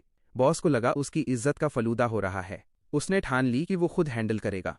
उसने देखा कि दमदुक वहां किसी मूवी पोस्टर की तरह खड़ा है। परफेक्ट कोट, परफेक्ट लाइटिंग और एकदम बेफिक्र एटीट्यूड। पूरी पीक एनिमे एनर्जी दे रहा था हमारा हीरो, और बॉस गुस्से में जलेबी बन रहा था। बॉस को गुस्सा इस बात का भी था कि उसकी स्क्वाड उसे गेट की रखवाली पर छोड़कर अंदर मजे कर रही थी, और यहाँ ये सिविलियन उसका स्पॉटलाइट चुरा रहा था। उसने वहीं कसम खाई कि वो रैंक 4 बनकर रहेगा और इस वानबी इन्फ्लुएंसर को सबक सिखाएगा। बॉस ने अपनी स्किल एक्टिवेट की, विंड गैलप, और हवा में किसी ड्रामा क्वीन की तरह उड़ा और पहाड़ पर इतनी स्टाइल से लैंड किया कि कोई थिएटर वाला बच्चा भी इंप्रेस हो जाए। पर हमारा हीरो हिला तक नहीं, हाथ अभी भी जेब में थे। बॉस भौंका, ये एरिया रेस्ट्रिक्टेड है, निकल यहाँ से। अपने यूट्यूब स्किट्स कहीं और जाकर शूट कर। दमदुक ने पलक तक नहीं झपकाई। वो इतना शांत था कि बॉस का खून और खौलने लगा। उसे यकीन नहीं हो रहा था कि कोई नोबडी एक सर्टिफाइड रैंक 3 हंटर को इग्नोर कर रहा है। पर उस गधे को ये नहीं पता था कि हमारा लड़का ओलंपस का चोजन चैंपियन है, जिसे 12 भगवानों का आशीर्वाद मिला है, और ये लूजर यहाँ सीना फुलाकर चौड़ा हो रहा था। बॉस अपनी ईगो में इतना अंधा था कि उसने सोचा दमदुक उसका फैन है और ऑटोग्राफ के लिए रुका है। वो हंसकर बोला, चल ठीक है, ऑटोग्राफ चाहिए तो दे दूंगा। क्या लेवल का डेल्यूजन था भाई। हमारे हीरो ने हल्का सा कंधा उचकाया और बोला, मैं अभी आता हूँ, बस एक छोटा सा काम निपटाना है। ये सुनते ही बॉस का दिमाग फट गया। वो चिल्लाया, तू मुझ जैसे हाई रैंकिंग हंटर को इग्नोर कर रहा है। स्नोई, वो नखरेली लोमड़ी भी इस बंदे से पक चुकी थी। दमदुक ने आखिरकार उसकी तरफ देखा और पूछा, भाई तू चाहता क्या है। बॉस ने उसे और ट्रोल किया, इतने छोटे समन के साथ घूमने वाला बंदा पक्का क्लाउड चेजिंग स्क्रब है जो बस अटेंशन चाहता है। स्नोई की आंखों में डिवाइन गुस्सा चमका। बॉस ने अनाउंस किया, तूने मुझे ओपोनेंट चुनकर बहुत बड़ी गलती कर दी है, अब तू पछताएगा। उसने एक जोरदार पंच मारा, पर दमदुक ने देखा तक नहीं। उसने कैजुअली साइड स्टेप किया, अपना पैर बॉस के पैर पर फंसाया, और बॉस किसी कार्टून विलेन की तरह फिसलता हुआ पहाड़ के किनारे की तरफ निकल गया। बॉस फिसलकर मौत के मुंह में जाने ही वाला था कि हमारे लड़के ने तुरंत उसका हाथ लपक लिया और उसे बचा लिया, इतने आराम से जैसे ये कोई बड़ी बात ही न हो। फिर दमदुक ने माफी मांगते हुए कहा, अरे सॉरी भाई, ये तो बस रिफ्लेक्स था। उसने बॉस की मजे लेते हुए पूछा, एक रैंक 3 हंटर बिना किसी प्लान के ऐसे अंधाधुंध हाथ पैर कैसे चला सकता है, जैसे कोई मिडिल स्कूल की जिम क्लास हो। ये तो लड़ने का एकदम घटिया तरीका है। पर बॉस इतना ढीठ था कि कुछ सीखा नहीं। वो गुर्राते हुए बोला, तू बस लकी था। और उसने फिर एक पंच मारा। पर भाई, हमारा हीरो वहां से 1 इंच भी नहीं हिला और पंच हवा में निकल गया। दमदुक वहां किसी वॉकिंग मूवी ट्रेलर की तरह खड़ा था और मजाक में बोला, ठीक है, लड़ते हैं, पर सच बताऊं, क्या तेरा एक भी पंच मुझे लगेगा। तभी उसने भीड़ की तरफ इशारा किया। हर जगह कैमराज निकल चुके थे और रिपोर्टर जूम इन कर रहे थे। एक रिपोर्टर चिल्लाई, रिकॉर्डिंग चालू करो। बॉस को बड़ी देर में समझ आया कि उसकी बेवकूफ़ी 4K में लाइव ब्रॉडकास्ट हो रही है। वो अभी एक और टैंट्रम थ्रो करने ही वाला था कि एक फीमेल रिपोर्टर ने दमदुक का नाम पहचान लिया। वो चिल्लाई, ये तो दमदुक यू है, वही रूकी जिसने सुनैन गिल्ड के साथ डंजन क्लियर किया था, वही बंदा जो अकेले पूरी रेड पार्टी के बराबर है। बॉस वहीं जम गया। उसका दिमाग थोड़ा लेट चला। ये कोई नोबडी नहीं था, ये तो वही दमदुक था जिसके गुणगान मिस्टर निक थकते नहीं थे, वही बंदा जिसने डंजन को घुटनों पर ला दिया था। हमारा हीरो मुस्कुरा दिया। उसे पता था कि ये कैमरा फुटेज से उसे मस्त डिवाइन पावर का बूस्ट मिलने वाला है। उसने रिपोर्टर्स को एक कातिलाना स्माइल दी और बोला, एंगल सही रखना, एक बहुत बड़ी न्यूज़ मिलने वाली है। फिर वो बॉस की तरफ मुड़ा जिसकी अब रूह फना हो चुकी थी और उसकी पुरानी स्पीच याद दिलाई, वही माफ़ी मंगवाऊंगा वाली बात। हीरो ने बोला, अब ध्यान से देख, असली महानता इसे कहते हैं। और फिर हमारा लड़का उड़ चला। बिना किसी ड्रामा या काउंटडाउन के वो सीधा आसमान में लॉन्च हुआ जैसे उसके लिए ये रोज का काम हो, और सीधा उस गेट के अंदर घुस गया जो बैटलफील्ड के ऊपर मंडरा रहा था। वहां सन्नाटा छा गया। रिपोर्टर्स के हाथ से माइक गिर गए और हंटर सांस लेना भूल गए क्योंकि ये नॉर्मल नहीं था। गेट्स डंजन्स की तरह नहीं होते, ये कॉस्मिक रिप्स हैं जहां इंसान घुस ही नहीं सकते। पिछले 10 साल से ये गेट्स आ जा रहे हैं और बड़े बड़े साइंटिस्ट्स ने वॉर्न किया है कि इनसे दूर रहो। लोग इन्हें कुदरती आफत मानते हैं, पर हमारा हीरो ऐसे अंदर चला गया जैसे अपनी घर की चाबी अंदर भूल गया हो। असल में गेट्स में तभी घुसा जा सकता है जब आपके पास डिवाइन पावर हो, और हमारे लड़के के पास तो भर भर के थी। वो अंदर लैंड हुआ तो ऐसा लगा जैसे किसी दूसरी प्लैनेट पर आ गया हो, एकदम सरियल और अजीब। उसे समझ आया कि उसकी विजन का मतलब यही था, ये जगह भगवानों ने बनाई है जहां इंसानों का पहुंचना मना था। उसने सोचा कि थॉर ने सही कहा था, डंजन्स इंसानों के इम्तिहान हैं, पर ये गेट्स कुछ अलग ही हैं। हीरो कुछ कदम आगे बढ़ा पर एक इनविजिबल बैरियर से टकरा गया। एक ग्लोइंग मैसेज आया, नॉट इनफ डिवाइन पावर। उसने गुस्से में उसे लात मारी पर कुछ नहीं हुआ। Dead and. उसके और असली ताकत के बीच एक बहुत बड़ी दीवार थी। उसने बड़बड़ाया कि उसे जल्दी लेवल अप करना पड़ेगा, वरना वो यहाँ बिना पासपोर्ट के टूरिस्ट की तरह फंसा रहेगा। स्नोई उसके पैरों के पास घूम रही थी। दमदुक ने दूर एक गहरी खाई देखी, पर वो वहां भी नहीं जा सकता था। फिर से डिवाइन पावर ब्लॉक। उसने ठंडी सांस भरी कि इस रफ्तार से तो वो गेट के मालिक से कभी नहीं मिल पाएगा। और तभी सीन कट होता है। हमारा हीरो एक ऐसी दुनिया में फंसा है जहां किसी इंसान को नहीं होना चाहिए था। अब हमारा लड़का मॉन्स्टर्स की आंत पछलियां एक कर रहा है। वेव्स पर वेव्स आ रही हैं और वो उन्हें कचरे की तरह काट रहा है। वो थोड़ा चिड़चिड़ा हो गया है क्योंकि मॉन्स्टर्स रुक ही नहीं रहे।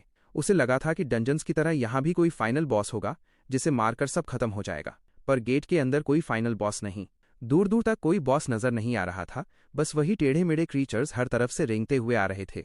दमदुक को कुछ गड़बड़ लगी। ये मॉन्स्टर्स डंजन्स वाले मॉन्स्टर्स की तरह नहीं थे जो ऑटो पायलट पर चलते हैं। इनकी अपनी ही नौटंकी थी। एक मॉन्स्टर तो उसे देखते ही इतनी बुरी तरह डरा कि वहां से तुरंत भाग निकला। ये चीजें सिर्फ प्रोग्राम नहीं थीं, बल्कि रिएक्ट कर रही थीं। इनमें जान महसूस हो रही थी, जो इस जगह को डंजन से एकदम अलग बना रहा था। फिर भी हमारा लड़का फोकस्ड रहा। उसे पता था हर एक किल से उसकी डिवाइन पावर बढ़ेगी, और क्योंकि बाहर रिपोर्टर्स की फौज खड़ी थी, उसने सोचा इस शिकार को एक पब्लिक पावर बूस्ट में बदल देते हैं।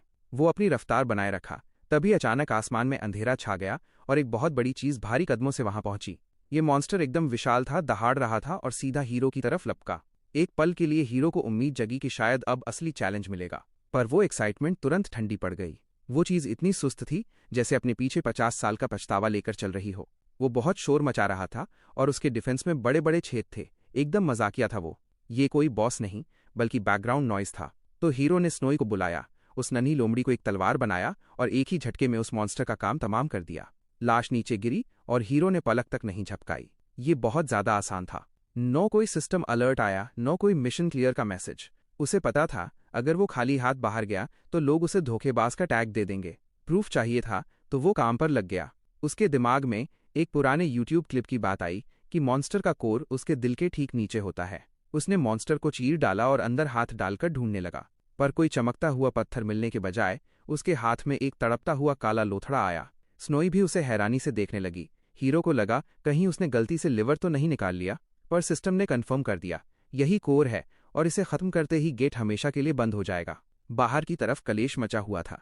मीडिया हर तरफ थी, कैमराज नॉनस्टॉप फ्लैश हो रहे थे। वो खड़ूस रैंक 3 हंटर अभी भी इंटरव्यूज में फंसा हुआ था और स्पॉटलाइट में उसकी हालत खराब हो रही थी। एसोसिएशन के रिसर्चर्स के बीच टेंशन बढ़ रही थी, क्योंकि उनकी थ्योरी कि इंसान गेट में नहीं घुस सकते की धज्जियां उड़ रही थीं। उन्हें डर था कि पब्लिक के सामने उनकी बेइज्जती होने वाली है। बड़े ऑफिसर्स ऐसी कहानी बुनने की कोशिश कर रहे थे जिससे उनकी बची कुची इज्जत बच जाए। तभी रोशनी बदली और गेट में हलचल हुई। पूरी भीड़ में सन्नाटा छा गया। सबकी आंखें फटी की फटी रह गईं जब हमारा हीरो बाहर निकला। कोई हिला तक नहीं। रिपोर्टर्स की बातें बीच में ही रुक गईं। रिसर्चर्स दंग रह गए। दुनिया भर के कैमराज उस अकेले बंदे की तरफ घूम गए और सबने अपनी सांसें रोक लीं। हीरो ने भीड़ की तरफ देखा। इतने सारे लोग उसका इंतजार कर रहे थे। उसने कुछ बोलने की कोशिश की, पर रिपोर्टर्स ने उसे तुरंत घेर लिया। चारों तरफ से सवालों की बारिश होने लगी। उसने उन्हें चुप रहने को कहा। अभी अभी बैटलफील्ड से आया हूं, थोड़ा सांस तो लेने दो। फिर उसने वो काला कोर ऊपर उठाया और सच्चाई बताई। अब इंसानों के पास ताकत है गेट्स को बंद करने की। ये एक सेंटेंस सुनते ही पूरी भीड़ खामोश हो गई। फिर बिना हिचकिचाए उसने कोर को मसल दिया। उसके पीछे का गेट धूल बनकर उड़ गया। पीछे सिर्फ खाली आसमान बचा। पूरी भीड़ पागल हो गई, चिल्लाने लगी, चीयर करने लगी। पीछे खड़े एक प्रोफेसर के तो घुटने ही जवाब दे गए। रिपोर्टर्स हेडलाइंस बनाने लगे। उन्होंने पूछा, तुम हो कौन? वही सवाल जिसका वो इंतजार कर रहा था। उसने अपना नाम बताया, एकदम साफ और कॉन्फिडेंस के साथ, और लाइव ब्रॉडकास्ट को अपना काम करने दिया। उसकी डिवाइन पावर पलक झपकते ही 1000 से सीधा 10,000 पहुंच गई। सिस्टम ने नोटिफाई किया, अब वो बॉटम टीयर भगवान नहीं रहा बल्कि लो टीयर पर प्रमोट हो गया है। पर इससे पहले कि वो इस खुशी को हजम करता, एक रिपोर्टर ने एक और सवाल दाग दिया। हमारा हीरो गुस्से में उस रिपोर्टर को घूर रहा था, जिसके सवाल की वजह से उसने सिस्टम का कोई इंपॉर्टेंट मैसेज मिस कर दिया था। अभी ये कलेश चल ही रहा था कि एक चमचमाती लग्जरी कार वहां आकर रुकी। कार से एक ऐसी खतरनाक औरत उतरी जिसकी प्रेजेंस से ही माहौल एकदम टाइट हो गया। 2 लंबे चौड़े बॉडीगार्ड्स ने बिना कुछ बोले भीड़ को हटाकर रास्ता बनाया। सबकी नजरें वहां जम गईं क्योंकि सबने उसे पहचान लिया था। रैंक 7 हंटर सीओ जीवू वहां पहुंच चुकी थी। दमदुक को तुरंत सुनुन गिल्ड के हेडक्वार्टर्स लाया गया और भाई, वो जगह हाइप के मुताबिक एकदम कड़क थी।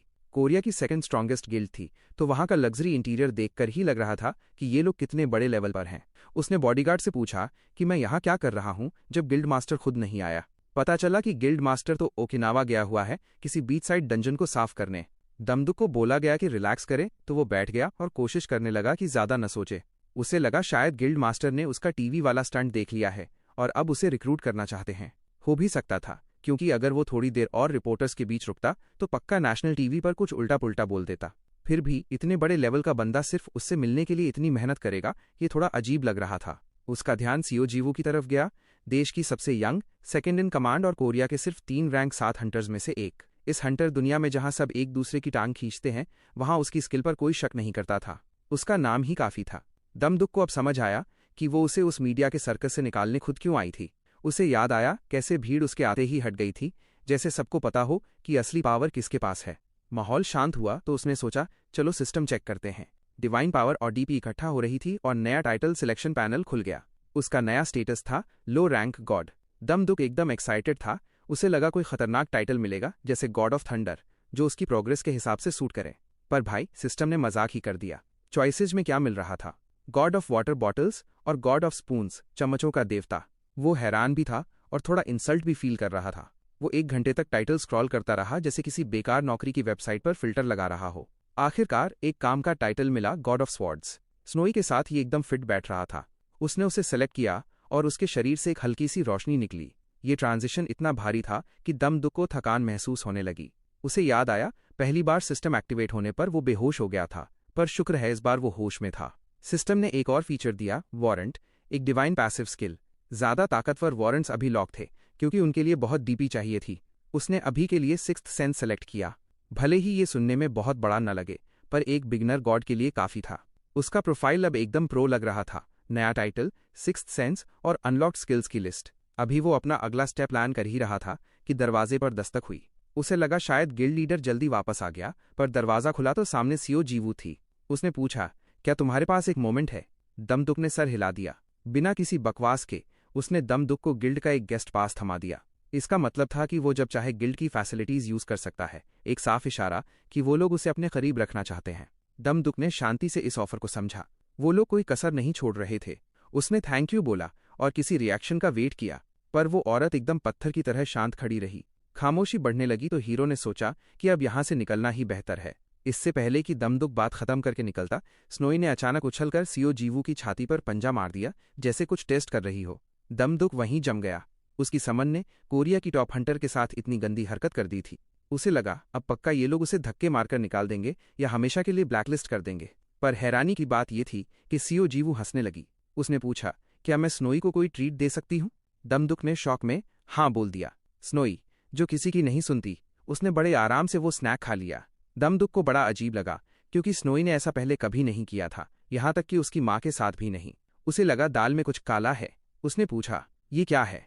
सीओ जीवू ने बताया कि ये समन बीस्ट के लिए न्यूट्रिएंट स्नैक है। वो खाना खाकर स्नोई वापस हीरो के कंधे पर बैठ गई, जैसे कुछ हुआ ही न हो। सीओ जीवू ने गुड बाय बोला और कहा कि वो स्नोई से फिर मिलेंगी। दरवाजा बंद होते ही दमदुक ने सुकून की सांस ली। उस औरत के साथ रहना थका देने वाला काम था। उसने स्नोई से पूछा, क्या उस ऑकवर्डनेस के बदले वो स्नैक वर्थ इट था?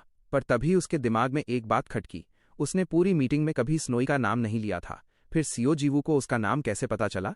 भाई दमदुक अब पैरानॉइड हो गया। वो अपने नए चमचमाते फोन पर ऑब्सेसिवली गूगल करने लगा कि स्टॉकर से कैसे निपटें, क्योंकि सीओ जीवू का स्नोई का नाम जानना उसके दिमाग में रेंट फ्री रहने लगा था। उसे लगने लगा कि वो औरत पक्का उसके पीछे पड़ी है। अभी वो इसी टेंशन में था कि सिस्टम नोटिफिकेशंस की बारिश हो गई। उसने भगवानों को गाली दी कि हमेशा गलत वक्त पर फोन भर देते हैं। पर एक अलर्ट देखकर वो एकदम रुक गया। हेडीज, मौत का देवता का एक बुकमार्क जॉब अपडेट हुआ था और रिवॉर्ड पहले से डबल हो गया था। सीओ जीवू का सारा शक उसने साइड में फेंक दिया, क्योंकि जब पैसा बोलता है तो दमदुक सिर्फ सुनता है। उसने तुरंत कन्फर्म दबाया, जैसे उसकी जिंदगी इसी पर टिकी हो। दुनिया बदली और वो एक ऐसी नदी के पास पहुंचा जहां फीके चांद की परछाई पानी पर किसी हॉरर फिल्म जैसी लग रही थी। दमदुक जमीन पर नहीं, बल्कि अंधेरे में तैरती एक नाव पर लैंड हुआ। एक तेज रोशनी चमकी और बीच में एक बूढ़ा आदमी खड़ा था, फटे पुराने कपड़ों में, जो ऐसा लग रहा था जैसे सदियों से सोया न हो। वो जिंदा लाश जैसा आदमी चारों उस पर चिल्लाया, तू जिंदा कैसे है? क्योंकि ये स्टिक्स नदी थी जहां सिर्फ मरने वाले आते हैं। ये चारों था अंडरवर्ल्ड, पाताल लोक का अकेला नाव चलाने वाला। दमदुक ने समझाया कि वो डिवाइन मिशन पर है, पर चारों को घंटा फर्क नहीं पड़ा। उसने बोला, निकल यहां से। दमदुक ने बेफिक्री से पूछा, हेडीज कहाँ मिलेगा? ये सुनते ही वो घौलिश बूढ़ा भड़क गया। हेडीज का नाम बिना इज्जत के लेना उसे बुरा लग गया। चारों गुर्राया, तुझे मरने का शौक है क्या? दमदुक ने पलटकर वही सवाल उससे पूछ लिया। चारों ने अपनी साइथ हथियार हवा में घुमाई और चिल्लाने लगा कि उसने पहले भी कई मगरूर देवताओं को मारा है जो यहां से गुजरने की कोशिश कर रहे थे, पर दमदुक हिला तक नहीं। चारों ने एक आखिरी वार्निंग दी, पर हमारे हीरो ने उसे सीधा मिडिल फिंगर दिखा दी। यही आखिरी बचत थी। चारों ने उस पर हमला किया, पर दमदुक ने आराम से डॉज किया। चारों चिल्ला रहा था, तुझे राइड चाहिए तो मर जा पहले। 2-3 बार और डॉज के बाद दमदुक पक गया। उसने हरक्यूलिस का क्लब निकाल लिया। क्लब देखते ही चारों ठिठक गया। उसने तुरंत वो वेपन पहचान लिया और पूछा, ये तेरे पास कहाँ से आया? दमदुक ने पलटकर पूछा, याद है ना, ये क्या है? चारों दर्द में बड़बड़ाने लगा, क्योंकि हरक्यूलिस पहला मोर्टल था जिसने उसे पीट कर जिंदा अंडरवर्ल्ड क्रॉस किया था। पर दमदुक को पुरानी कहानियों में कोई इंटरेस्ट नहीं था। उसने एक ही झटके में क्लब घुमाकर चारों का मुंह बंद कर दिया। चारों ने आखिरी कार्ड खेला। राइड के लिए पैसे लगते हैं। दमदुक ने सिर्फ एक लुक दिया और चारों की फट गई। मौत का फरिश्ता खुद पीछे हट गया और खामोशी से नाव को आगे बढ़ाने लगा। नाव आगे बढ़ने लगी। चारों अंदर ही अंदर गुस्से में जल रहा था, जबकि दमदुक किसी गेस्ट ऑफ ऑनर की तरह मजे से राइड ले रहा था। वो बूढ़ा बड़बड़ाए जा रहा था कि ये लड़का ज्यादा देर टिकेगा नहीं, पर रास्ते के बीच में ही चारों ने एक और सस्ती हरकत की और फिर से वार कर दिया। इस बार दमदुक ने सोचा तक नहीं, उसका सिक्स्थ सेंस दिमाग से पहले चल गया और वो उस अटैक से ऐसे निकल गया जैसे कुछ हुआ ही न हो। वो खुद हैरान था कि उसका इंस्टिंक्ट इतना तेज हो गया है। उसने पलटकर नाव वाले को ऐसी मौत वाली नजर दी कि जहन्नुम भी ठंडा पड़ जाए। चारों को तुरंत अपनी गलती का एहसास हुआ। वो पुराना हरामखोर घबराकर नदी में गिर गया और स्टिक्स नदी उसे पूरी तरह निगल गई। दमदुक ने बिना किसी इमोशन के उसे डूबते देखा और सोचा, फालतू में इतना टाइम वेस्ट हो गया। तभी किनारे से एक आवाज आई। एक औरत वहां खड़ी थी। उसने पूछा, क्या तुमने ही ये जॉब एक्सेप्ट की है? उसने बिना किसी नखरे के अपना इंट्रो दिया, परसेफनी, बहार की देवी और अंडरवर्ल्ड की रानी। उसकी आवाज काफी सॉफ्ट थी, जैसे उसे सुकून मिला हो। उसने कहा, अगर तुम ये रिक्वेस्ट नहीं लेते तो मुझे खुद ये सब हैंडल करना पड़ता। दमदुक को पहले लगा शायद ये एफ्रोडाइटी है, पर फिर दिमाग की बत्ती जली। ये हेडीज की बीवी परसेफनी ही है। उसने पूछा, मिशन क्या है? तो पता चला काम है सरबरस का, वही बदनाम दोज़ख का कुत्ता जिसके 3 सर हैं और जो किसी के भी सपनों में तबाही मचा दे। उसने समझाया कि पहले वो पार्ट टाइमर्स को सीधा बीस्ट के पास टेलीपोर्ट कर देते थे, पर कोई फायदा नहीं हुआ क्योंकि सब डर के मारे चिल्लाते हुए भाग जाते थे। आखिर में हेडीज ने उम्मीद छोड़ दी। दमदुक को लगा, ठीक ही है, सरबरस कोई मजाक थोड़ी है, पर फिर भी वो ज्यादा फिक्र नहीं कर रहा था। उसे लगा एक बड़ा सा कुत्ता ही तो है, संभाल लूंगा। परसेफनी ने कहा, हम पहुंच गए। दमदुक ने ऊपर देखा और तुरंत पछताया कि उसने ऊपर देखा ही क्यों। उसके सामने जो चीज खड़ी थी वो उसकी जिंदगी की सबसे डरावनी चीज थी। उसे 100% यकीन हो गया कि उसकी वाट लग चुकी है। उसकी फटी हुई शक्ल देखकर परसेफनी समझ गई कि बंदा डर गया है। उसने पूछा, सब ठीक है ना? दमदुक ने कूल बनने की कोशिश की और बात टाल दी। तभी देवी ने उसे हेडीज के लिखे हुए सावधानी की चिट्ठी का एक मोटा ढेर थमा दिया, जो हेडीज ने अगले किसी बेवकूफ के लिए लिखे थे जो सरबरस को संभालने आए। दमदुक को पहले लगा कि शायद इंस्ट्रक्शंस होंगे, पर जैसे ही उसने पन्ना पलटा उसका दिल बैठ गया। वहां कोई स्ट्रैटेजी नहीं थी, बस वार्निंग पर वार्निंग थी। वो कुत्ते को संभालने का मैनुअल नहीं था, बल्कि एक आखिरी खत था। हेडीज ने कोई गाइड नहीं छोड़ी थी, बल्कि मौत का ब्रोशर छोड़ दिया था। दमदुक को समझ आ गया कि ये इंस्ट्रक्शंस नहीं, बल्कि एक चेकलिस्ट है कि कैसे वो 3 सर वाला मॉन्स्टर उसे चीर फाड़ कर रख देगा। परसेफनी ने बड़े आराम से बोला, पीछे डेली शेड्यूल भी लिखा है। हेडीज ने खुद बनाया है तो रिलायबल ही होगा। शेड्यूल एकदम सिंपल पर खतरनाक था। नाश्ता, walk, lunch, walk, dinner, walk, और ये सब अंडरवर्ल्ड के अंदर। तब दमदुक का दिमाग फट गया। वो अंदर ही अंदर चिल्ला रहा था, मैंने कुत्ते को खाना खिलाने के लिए साइन अप किया था, इस दोज़खी जानवर को दिन में 3 बार वॉक पर ले जाने के लिए नहीं। जॉब डिस्क्रिप्शन में ये सब बिल्कुल नहीं था। उसे लगा उसका पूरा कट चुका है। परसेफनी ने उसे एक मौका दिया कि वो छोड़ सकता है, पर फिर कैजुअली बताया कि पिछले बंदे का क्या हुआ जो भाग गया था। हेडीज ने उसे खींचकर नर्क में डाल दिया और उसके टुकड़े टुकड़े कर दिए। बाकी कहानी इतनी गंदी थी कि वो बता भी नहीं पाई। उसे तुरंत पछतावा हुआ कि उसने ये सब बोल दिया, पर दमदुक तो पहले ही पैनिक मोड में था। गुस्से और फ्रस्ट्रेशन में उसने वो सारे नोट्स और शेड्यूल फाड़ दिए। एक गहरी सांस लेकर उसने पूछा, ठीक है, अब बताओ पहले करना क्या है। देवी ने कुछ कुबड़े क्रीचर्स की तरफ इशारा किया, जो बड़े बड़े कुबड़े क्रीचर्स बड़े बड़े मांस के टुकड़े स्टोर हाउस में लोड कर रहे थे। परसेफनी ने बोला कि इनमें से 4 उठा लो। जब वो पास गया तो भाई, मांस के टुकड़े इतने विशाल थे कि उसकी फट गई। उसने कंप्लेन करनी शुरू ही की थी कि परसेफनी ने तुरंत उसका मुंह बंद कर दिया। पिछला बंदा जो रोना रो रहा था उसके परखच्चे उड़ गए थे। पॉइंट समझ में आ गया। उसने बिना कुछ बोले मांस उठाया और पूछा, अब आगे क्या। परसेफनी ने समझाया कि ये टुकड़े एक एक करके सरबरस की तरफ फेंकने हैं। अब वो तीनों सर उसे घूर रहे थे और उनके मुंह से लार टपक रही थी। दमदुक ने कुछ अजीब नोटिस किया। अभी कुछ देर पहले वो जानवर उसे मारने पर उतारू था, पर अब उसकी पूंछ किसी बड़े पप्पी की तरह हिल रही थी। ये देखकर वो थोड़ा कंफ्यूज हो गया। उसे अपने डॉग कैफे वाली पार्ट टाइम जॉब याद आई और उसे लगा कि शायद बड़े मॉन्स्टर्स में भी एक अजीब सा चार्म होता है। एक पल के लिए उसे लगा कि सरबरस क्यूट है। उसने कुत्ते को सिट बोलने की कोशिश की। घंटा कुछ नहीं हुआ। वो वहां बेवकूफों की तरह खड़ा रह गया और सरबरस ने उसे एकदम इग्नोर मारा। परसेफनी जोर जोर से हंसने लगी, तू अब तक का सबसे बड़ा डब्बा पार्ट टाइमर है। फिर उसने असलियत बताई कि सरबरस सिर्फ हेडीज की सुनता है। अब हीरो को समझ आया कि ये कुत्ता सिर्फ खतरनाक ही नहीं, बल्कि अनमैनेजेबल है।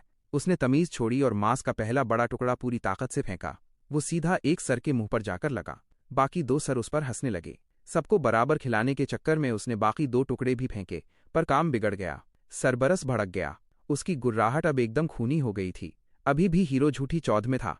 उसने कुत्ते का मजाक उड़ाया कि तू जंजीरों में बंधा है, मेरा क्या उखाड़ लेगा। भाई, वो कॉन्फिडेंस अगले ही पल धुआं हो गया। सरबरस ने वो जंजीर ऐसे तोड़ी जैसे धागा हो। दमदुक डर के मारे ढंग से देख भी नहीं पा रहा था कि इतनी मजबूत जंजीर कैसे टूट गई। जानवर ने उस पर छलांग मारी और दमदुक मुश्किल से बचा। परसेफनी अभी भी शौक में बड़बड़ा रही थी कि जंजीर कैसे टूटी, तो दमदुक ने बोला, कमेंट्री बंद करो और भागना शुरू करो। उसने कूल बनने के लिए बोला कि वो तो बस कुत्ते को टेस्ट कर रहा था, पर किसी ने यकीन नहीं किया। मॉन्स्टर अब उसका शिकार कर रहा था। परसेफनी ने उसके हाथ के बारे में पूछा। उसने कहा ठीक है, पर फिर चिल्लाने लगा, ये जंजीरें इतनी सस्ती क्यों थीं। उसने बताया कि सरबरस ने आज तक कभी जंजीर नहीं तोड़ी थी। मतलब दमदुक ऑफिशियली पहला ऐसा नमूना है जिसने उसे इतना गंदा गुस्सा दिलाया। उसने जानवर की रफ्तार देखी तो दंग रह गया। उसने स्प्लिट अप का आइडिया दिया, पर परसेफनी ने मना कर दिया। उसने कहा कि वो हेडीज की बीवी है, तो शायद उससे डर कर कुत्ता रुक जाए। ये लॉजिक भी फेल हो गया। सरबरस ने देवी को एकदम इग्नोर किया और फिर से चार्ज किया। अब दमदुक का सब्र टूट गया। उसने स्नोई को हरक्यूलिस क्लब बनने को कहा। अब वो लड़ने के लिए तैयार था। उसने वॉर्न किया, अब तू अगले हफ्ते ही होश में आएगा, और पूरी जान लगाकर एक बार किया, पर रिजल्ट 0। सरबरस को घंटा फर्क नहीं पड़ा और उसने पलटकर ऐसा धोबी पछाड़ मारा कि दमदुक हवा में उड़ गया। परसेफनी चिल्लाई, भाग यहां से वरना स्टिक्स नदी में गिर जाएगा और तेरा वजूद मिट जाएगा। पर दमदुक अब अधमरा था। उसे धुंधला दिख रहा था और देवी की आवाज समझ नहीं आ रही थी। कुत्ते ने आखिरी अटैक की तैयार कर ली थी। दर्द में डूबा दमदुक खुद से सवाल कर रहा था, मैं यहाँ कुत्ते को खाना खिलाने आया था और अब ये कुत्ता मुझे ही मेनू पर रखना चाहता है। उसने हार नहीं मानी, पर जैसे ही वो खड़ा होने की कोशिश करने लगा, उसका पैर फिसला और वो सीधा स्टिक्स नदी में जा गिरा। अंडरवर्ल्ड का सबसे किस्मत मारा बंदा। जैसे ही वो नदी में डूबा, ठंड उसकी रीढ़ की हड्डी तक पहुंच गई। वो एक उंगली तक नहीं हिला पा रहा था। गिरना ही काफी नहीं था, अब वो वहां फ्रीज हो गया था। वो सोचने लगा, क्या यही सब खत्म हो जाएगा। थॉर के काम, हिस्तास की भट्ठी, सब कुछ उसकी आंखों के सामने एक धुंधली याद की तरह मिटने लगा। दमदुक नदी की लहरों के साथ बह रहा था और उसे ऐसा लग रहा था जैसे वो कोई बुरा सपना देख रहा हो। उसकी यादें धुंधली हो रही थीं और पहली बार उसे समझ आया कि लोग क्यों कहते हैं कि मरने से पहले पूरी जिंदगी आंखों के सामने फ्लैश होती है। स्नोई ने बिना डरे उसके पीछे नदी में छलांग मार दी। आखिर तक वफादार हीरो ने उसे देखा, पर उसका डर कम नहीं हुआ। उसे लगा स्नोई इस मौत के लायक नहीं थी। इस ठंडी कब्र में दफन होना बड़ा दुखदायक था। पर वो सफेद लोमड़ी हिली तक नहीं। उसने दमदुक की नाक पर जोर से काटा ताकि वो होश में आ जाए। हीरो की आंखें खुली, शरीर में जान वापस आई और एकदम सही टाइम पर। नदी की गहराइयों से दर्जनों सफेद हाथ ऊपर आए और उसकी रूह को खींचने लगे। वो उसे वापस उस दम घुटने वाले अंधेरे में ले जा रहे थे। उसकी चेतना बस खत्म ही होने वाली थी कि तभी उसे रेड फिस्ट के हथौड़े की याद आई। उसने हथौड़े के लिए हाथ बढ़ाया और स्नोई तुरंत उस खतरनाक वेपन में बदल गई। अब भाई के पास हथियार था और उसका दिमाग एकदम गर्म। उसने जोरदार स्विंग किया और उन पकड़ने वाले हाथों को चकनाचूर कर दिया। हर एक बार उसे ऊपर की तरफ धक्का दे रहा था, जब तक कि वो स्टिक्स नदी की सतह पर नहीं पहुंच गया। उसने गहरी सांस ली और स्नोई उसके कंधे पर ऐसे बैठ गई जैसे कुछ हुआ ही न हो। लेकिन बाहर हालात और भी खराब थे। सरबरस अभी भी वहीं था, भूखा और गुस्से में। उसने दमदुक को किसी च्यू टॉय की तरह लॉक किया हुआ था। एक सर ने झपट्टा मारा। उसके जबड़े इतने बड़े थे कि किसी पहाड़ को दो टुकड़े कर दें। हीरो ने अपनी आंखें बंद कर ली कि अब तो गया, पर कुछ नहीं हुआ। न एक खरोंच आई, न कोई नीला निशान। तभी एक चमकती हुई नोटिफिकेशन सामने आई। अब आप स्टिक्स नदी के असर में हैं। अगले 1 घंटे तक उसके पास फुल बॉडी प्लॉट आर्मर था। नोटिफिकेशंस की लाइन लग गई। जहर से इम्यूनिटी, खून नहीं बहेगा, बेहोश नहीं होगा और फिजिकल डैमेज 0। अगले 59 मिनट्स तक वो अमर था। ये थोड़ा ज्यादा था, पर शिकायत की कोई वजह नहीं थी। हजारों साल पहले किसी देवी ने अपने बेटे अकिलीज को इसी नदी में डुबोया था, उसे इनविंसिबल बनाने के लिए, और हमारे हीरो को ये बफ एक्सीडेंट से मिल गया। एकदम जैकपॉट। लेकिन भाई, भले ही स्टैट्स फुल हो गए थे, पर वो अभी भी उस मिथिकल कुत्ते के मुंह में आधा फंसा हुआ था। परसेफनी चिल्लाई और उसे ऐसे खींचा जैसे किसी कचरे के डिब्बे से खिलौना निकाल रही हो। उसने पूछा, क्या तुम ठीक हो? जो कि दुनिया का सबसे बेवकूफाना सवाल था, पर हीरो ने जाने दिया, क्योंकि कम से कम वो जिंदा तो था। जब वो जमीन पर गिरा, वो पूरा कुत्ते की लार में भीगा हुआ था, एकदम गंदे नाले से निकला हुआ लग रहा था। परसेफनी का चेहरा घृणा से बन गया। हीरो ने तुरंत उसे सुनाया, मैडम, यहाँ मैं मौत को छूकर टक से वापस आ रहा हूँ और आप मुझे जज कर रही हैं। उसने बात संभाली कि नहीं नहीं, मैं तो बस हैरान हूँ। वो सच में दंग थी कि ये बंदा जिंदा कैसे है। जब दमदुक ने कैजुअली बोला कि वो स्टिक्स नदी से ऐसे तैर कर आया जैसे कोई हीटेड स्पा हो, तो देवी की आंखें बाहर आ गईं। और जब सुना कि उसने रूह छीनने वाले हाथों को हथौड़े से पीटा है, तो उसका जबड़ा ही गिर गया। टाइम नहीं था ये सब सोचने का। सरबरस अभी भी राउंड 2 के लिए तैयार था, पर अब दमदुक को पता था कि वो अमर है, तो उसे घंटा फर्क नहीं पड़ा। उसने कुत्ते की आंखों में आंखें डालकर ललकारा, चल बेटा, फिर से ट्राई कर, तेरा काटना तो मेरे लिए गुदगुदी जैसा है। परसेफनी बस देखती रह गई। उसे समझ नहीं आ रहा था कि एक लो टियर गॉड इस जानवर से बचने के बाद इतना स्मग अकड़ में कैसे दिख रहा है। दमदुक ने मुस्कुराकर कुत्ते से पूछा, क्यों बे, वॉक पर चलना है? उसके लुक से साफ था कि वो सरबरस की वाट लगाने वाला है। एक और नोटिफिकेशन आई, 57 मिनट्स बचे हैं। कुत्ते ने फिर से गुर्राया, पर दमदुक हिला नहीं। उसने साफ कह दिया, ये डराने का नाटक बंद कर, और अगर ज्यादा किस्मत आजमाई ना तो वॉक पर जाना भूल जा। अजीब बात ये हुई कि ये काम कर गया। वो 3 सर वाला मॉन्स्टर एकदम शरीफ बन गया। पहली बार वो इतना आज्ञाकारी दिखा, यहां तक कि अपनी जंजीरें खुद खींच कर लाया, जैसे कह रहा हो, भाई लो बांध लो। दमदुक थोड़ा चकरा गया। सरबरस इतनी आसानी से कैसे मान गया? सरबरस को कंट्रोल करना इतना आसान नहीं होना चाहिए था, क्योंकि नॉर्मल डॉग कैफे के कुत्ते संभालना ही अपने आप में एक टास्क होता है। पर ये नर्क का दरिंदा ऐसे बिहेव कर रहा था जैसे मोहल्ले का कोई शरीफ पप्पी हो। ये तो एकदम क्रेजी था। दमदुक ने उसे गुड बॉय बोला और कंफर्म करने के लिए खुद जंजीर पकड़ ली, पर परसेफनी ने वॉर्न किया, ज्यादा रिलैक्स मत हो। सरबरस सदियों से वॉक पर नहीं गया है, एक बार ये शुरू हुआ तो रुकने का नाम नहीं लेगा। दमदुक ने फिक्र को हवा में उड़ा दिया, अरे मैडम, मैं डॉग कैफे में डॉग प्रेसिडेंट हुआ करता था, ये सब मेरे बाएं हाथ का खेल है। पर भाई, अभी उसने सेंटेंस पूरा भी नहीं किया था कि सरबरस किसी मिसाइल की तरह आगे लपका। उसने दमदुक को नर्क की जमीन पर घसीटना शुरू कर दिया। तुरंत एक नोटिफिकेशन आई, फ्लीट फुट तेज कदम स्किल मिल गई है। जब वो किसी रगडोल की तरह कचरे में घसीट रहा था, तब भी उसके दिमाग में एक ही सवाल था, भाई इस कलेश के बीच नया स्किल कैसे अनलॉक हो गया? परसेफनी उसके साथ साथ दौड़ रही थी और चिल्लाई, तू अपनी डिवाइन पावर बूस्ट क्यों नहीं कर रहा? दमदुक को घंटा समझ नहीं आया वो क्या बोल रही है। वो देख रहा था कि देवी इतने खतरनाक मॉन्स्टर के साथ आराम से दौड़ रही है। उसने फिर बोला, अपनी शक्ति एक्टिवेट कर। सरबरस इंसानी हदों से बहुत ऊपर है, बिना डिवाइन पावर के कोई नहीं बचेगा। तब साफ हुआ कि दमदुक को तो ये तक नहीं पता था कि डिवाइन पावर यूज कैसे करते हैं। उसे लगा था ये बस एक फैंसी टाइटल है, भगवानों वाला टैग है, इससे कुछ होता वता नहीं है। परसेफनी उसे हैरानी से देखने लगी। वो दंग थी कि कोई गॉड इतना क्लूलेस कैसे हो सकता है। बाकी सबकी तरह उसने भी ये नहीं सोचा कि शायद ये बंदा गॉड है ही नहीं। दमदुक ने बोला, बिना एनर्जी के इस जानवर को रोकना नामुमकिन है। परसेफनी ने समझाया, इसे किसी वारंट की तरह सोच। आंखें बंद कर और अपने अंदर की शक्ति को महसूस कर, जैसे तेरे शरीर के अंदर पानी है और तू उसे एक शेप दे रहा है। हमारे लड़के ने ट्राई किया। एनर्जी धीरे धीरे बढ़ी और अचानक कुत्ता रुक गया। दमदुक शौक में था कि ये काम कर गया। परसेफनी ने सर हिलाया और बताया कि अगर तू अपनी शक्ति शरीर के किसी एक हिस्से में डालेगा तो वो एरिया एकदम एनहांस हो जाएगा। सरबरस ने फिर से खींचना शुरू किया, पर इस बार दमदुक ने लीश टाइट पकड़ी और पूरी ताकत अपने बाजुओं में झोंक दी और एक जोरदार झटका मारा। सरबरस धम से जमीन पर गिरा और धूल उड़ गई। परसेफनी देखती रह गई जब दमदुक ने अनाउंस किया, वॉक खत्म। जानवर ने थोड़ा हाथ पैर मारा पर अब किस्सा खत्म था। दमदुक अब सरबरस को ऐसे खींच रहा था जैसे उसका वजन कुछ हो ही न हो। परसेफनी ने तारीफ की मानना पड़ेगा, जिसे 5 मिनट पहले पावर यूज करनी नहीं आती थी वो उम्मीद से कहीं बेहतर कर रहा है। तू एक वर्दी पार्ट टाइमर है। दमदुक को कुछ अजीब लगा। परसेफनी के पास इतनी ताकत थी, फिर भी उसने एक उंगली तक नहीं उठाई। वो बस वहां खड़ी थी, जबकि वो, जो एक लो टियर गॉड है, न के जानवर को घसीट रहा था। उसने ये बात पूछ ली, आप सरबरस से इतनी दूरी क्यों बनाकर रख रही हैं? देवी का चेहरा उतर गया। उसने सच उगल दिया, मैं रेस्ट्रिक्शन में हूं। सरबरस नर्क का गेटकीपर है। उसने कसम खाई है कि वो मुर्दों को अंदर और जिंदों को बाहर रखेगा। और मैं उन जिंदा लोगों में से हूं जो वापस जाने की कोशिश कर रही हैं। जैसे ही दमदुक ने ये सुना, वो एकदम चुप हो गया। तो असलियत ये थी कि प्यारी देवी परसेफनी एक तरह से यहाँ कैद थी। वो सरबरस का कुछ नहीं बिगाड़ सकती थी, क्योंकि सिर्फ हेडीज के रखे हुए भगवानों को ही उस कुत्ते से डील करने की क्लियरेंस थी। दमदुक को पुरानी कथा याद आई कि कैसे हेडीज ने परसेफनी को देखा और सीधा किडनैप करके अंडरवर्ल्ड ले आया। हीरो को हमेशा लगता था ये सब मजाक है, पर अब लगा कि ये किस्सा सच के काफी करीब है। उसे देवी के लिए बुरा लगा। वो यहाँ सदियों से अकेली और कैद होगी। उस अकेलेपन ने उस पर क्या असर किया होगा? दमदुक को देवी पर तरस तो आ रहा था, पर उसे ये भी पता था कि जस्टिस के चक्कर में वो अपना नुकसान नहीं कर सकता। हेडीज कोई ऐरा गैरा नहीं, सीधा ज्यूस का बड़ा भाई है, भगवानों का किंग। उस फैमिली से पंगा लेना मतलब अपनी मौत को दावत देना। इसी मिथोलॉजिकल टेंशन के बीच स्नोई उस पर कूद गई। दमदुक को तब याद आया कि क्लेश के चक्कर में वो बेचारी को पीछे ही भूल गया था। तीनों आगे बढ़ने लगे, पर सरबरस अभी भी उसे गंदे वाली स्टिंक आई दे रहा था। हीरो ने पूछा, अबे तुझे अब क्या चाहिए? सरबरस बस गुर्राया। उसे भी समझ आ गया था कि अब वो कुछ नहीं उखाड़ सकता। परसेफनी ने बताया कि भले ही ये कुत्ता गुस्से वाला है, पर अपना काम बखूबी करता है। जो रूहें अंडरवर्ल्ड से भागने की कोशिश करती हैं, ये उन्हें पकड़ लेता है। अब उसे समझ आया कि उस पर रेस्ट्रिक्शन क्यों है। कोई तो चाहिए जो इस कुत्ते के नखरे झेल सके। उसने दमदुक से कहा, एक बार तूने इसे खंभे से बांध दिया तो तेरा सुबह का काम खत्म।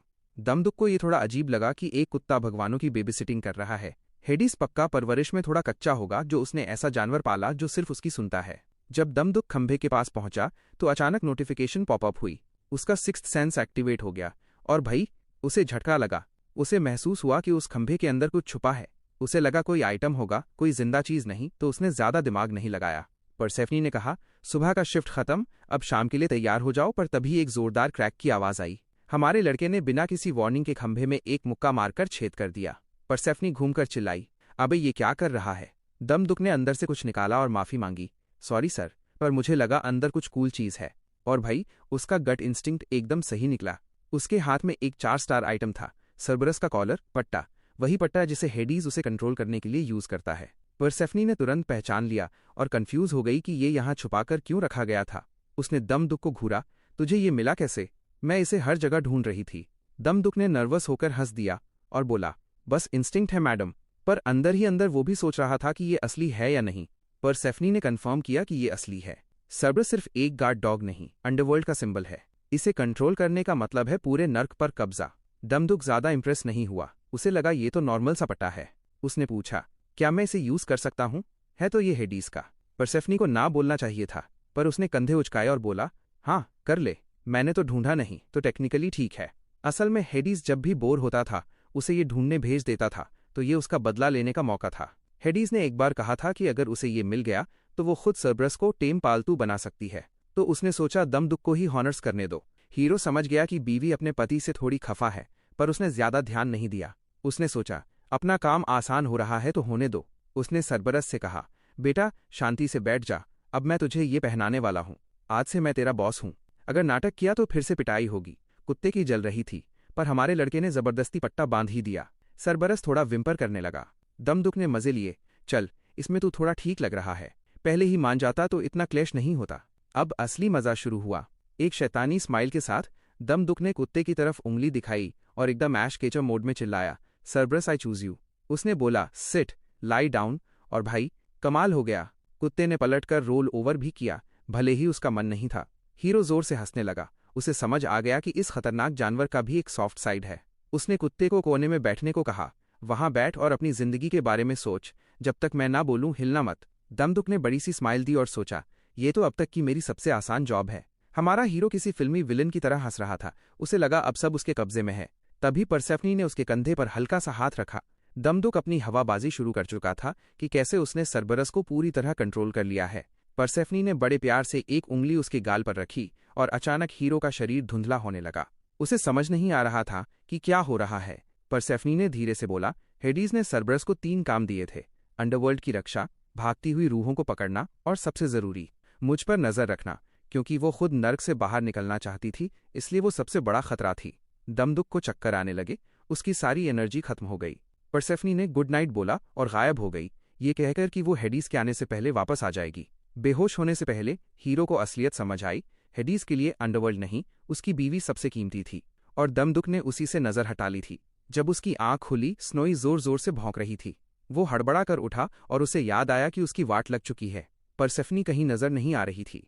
उसने तुरंत नोटिफिकेशन चेक किया। स्टिक्स नदी की पावर के अभी भी 5 मिनट बचे थे, मतलब वो ज्यादा देर बेहोश नहीं रहा था।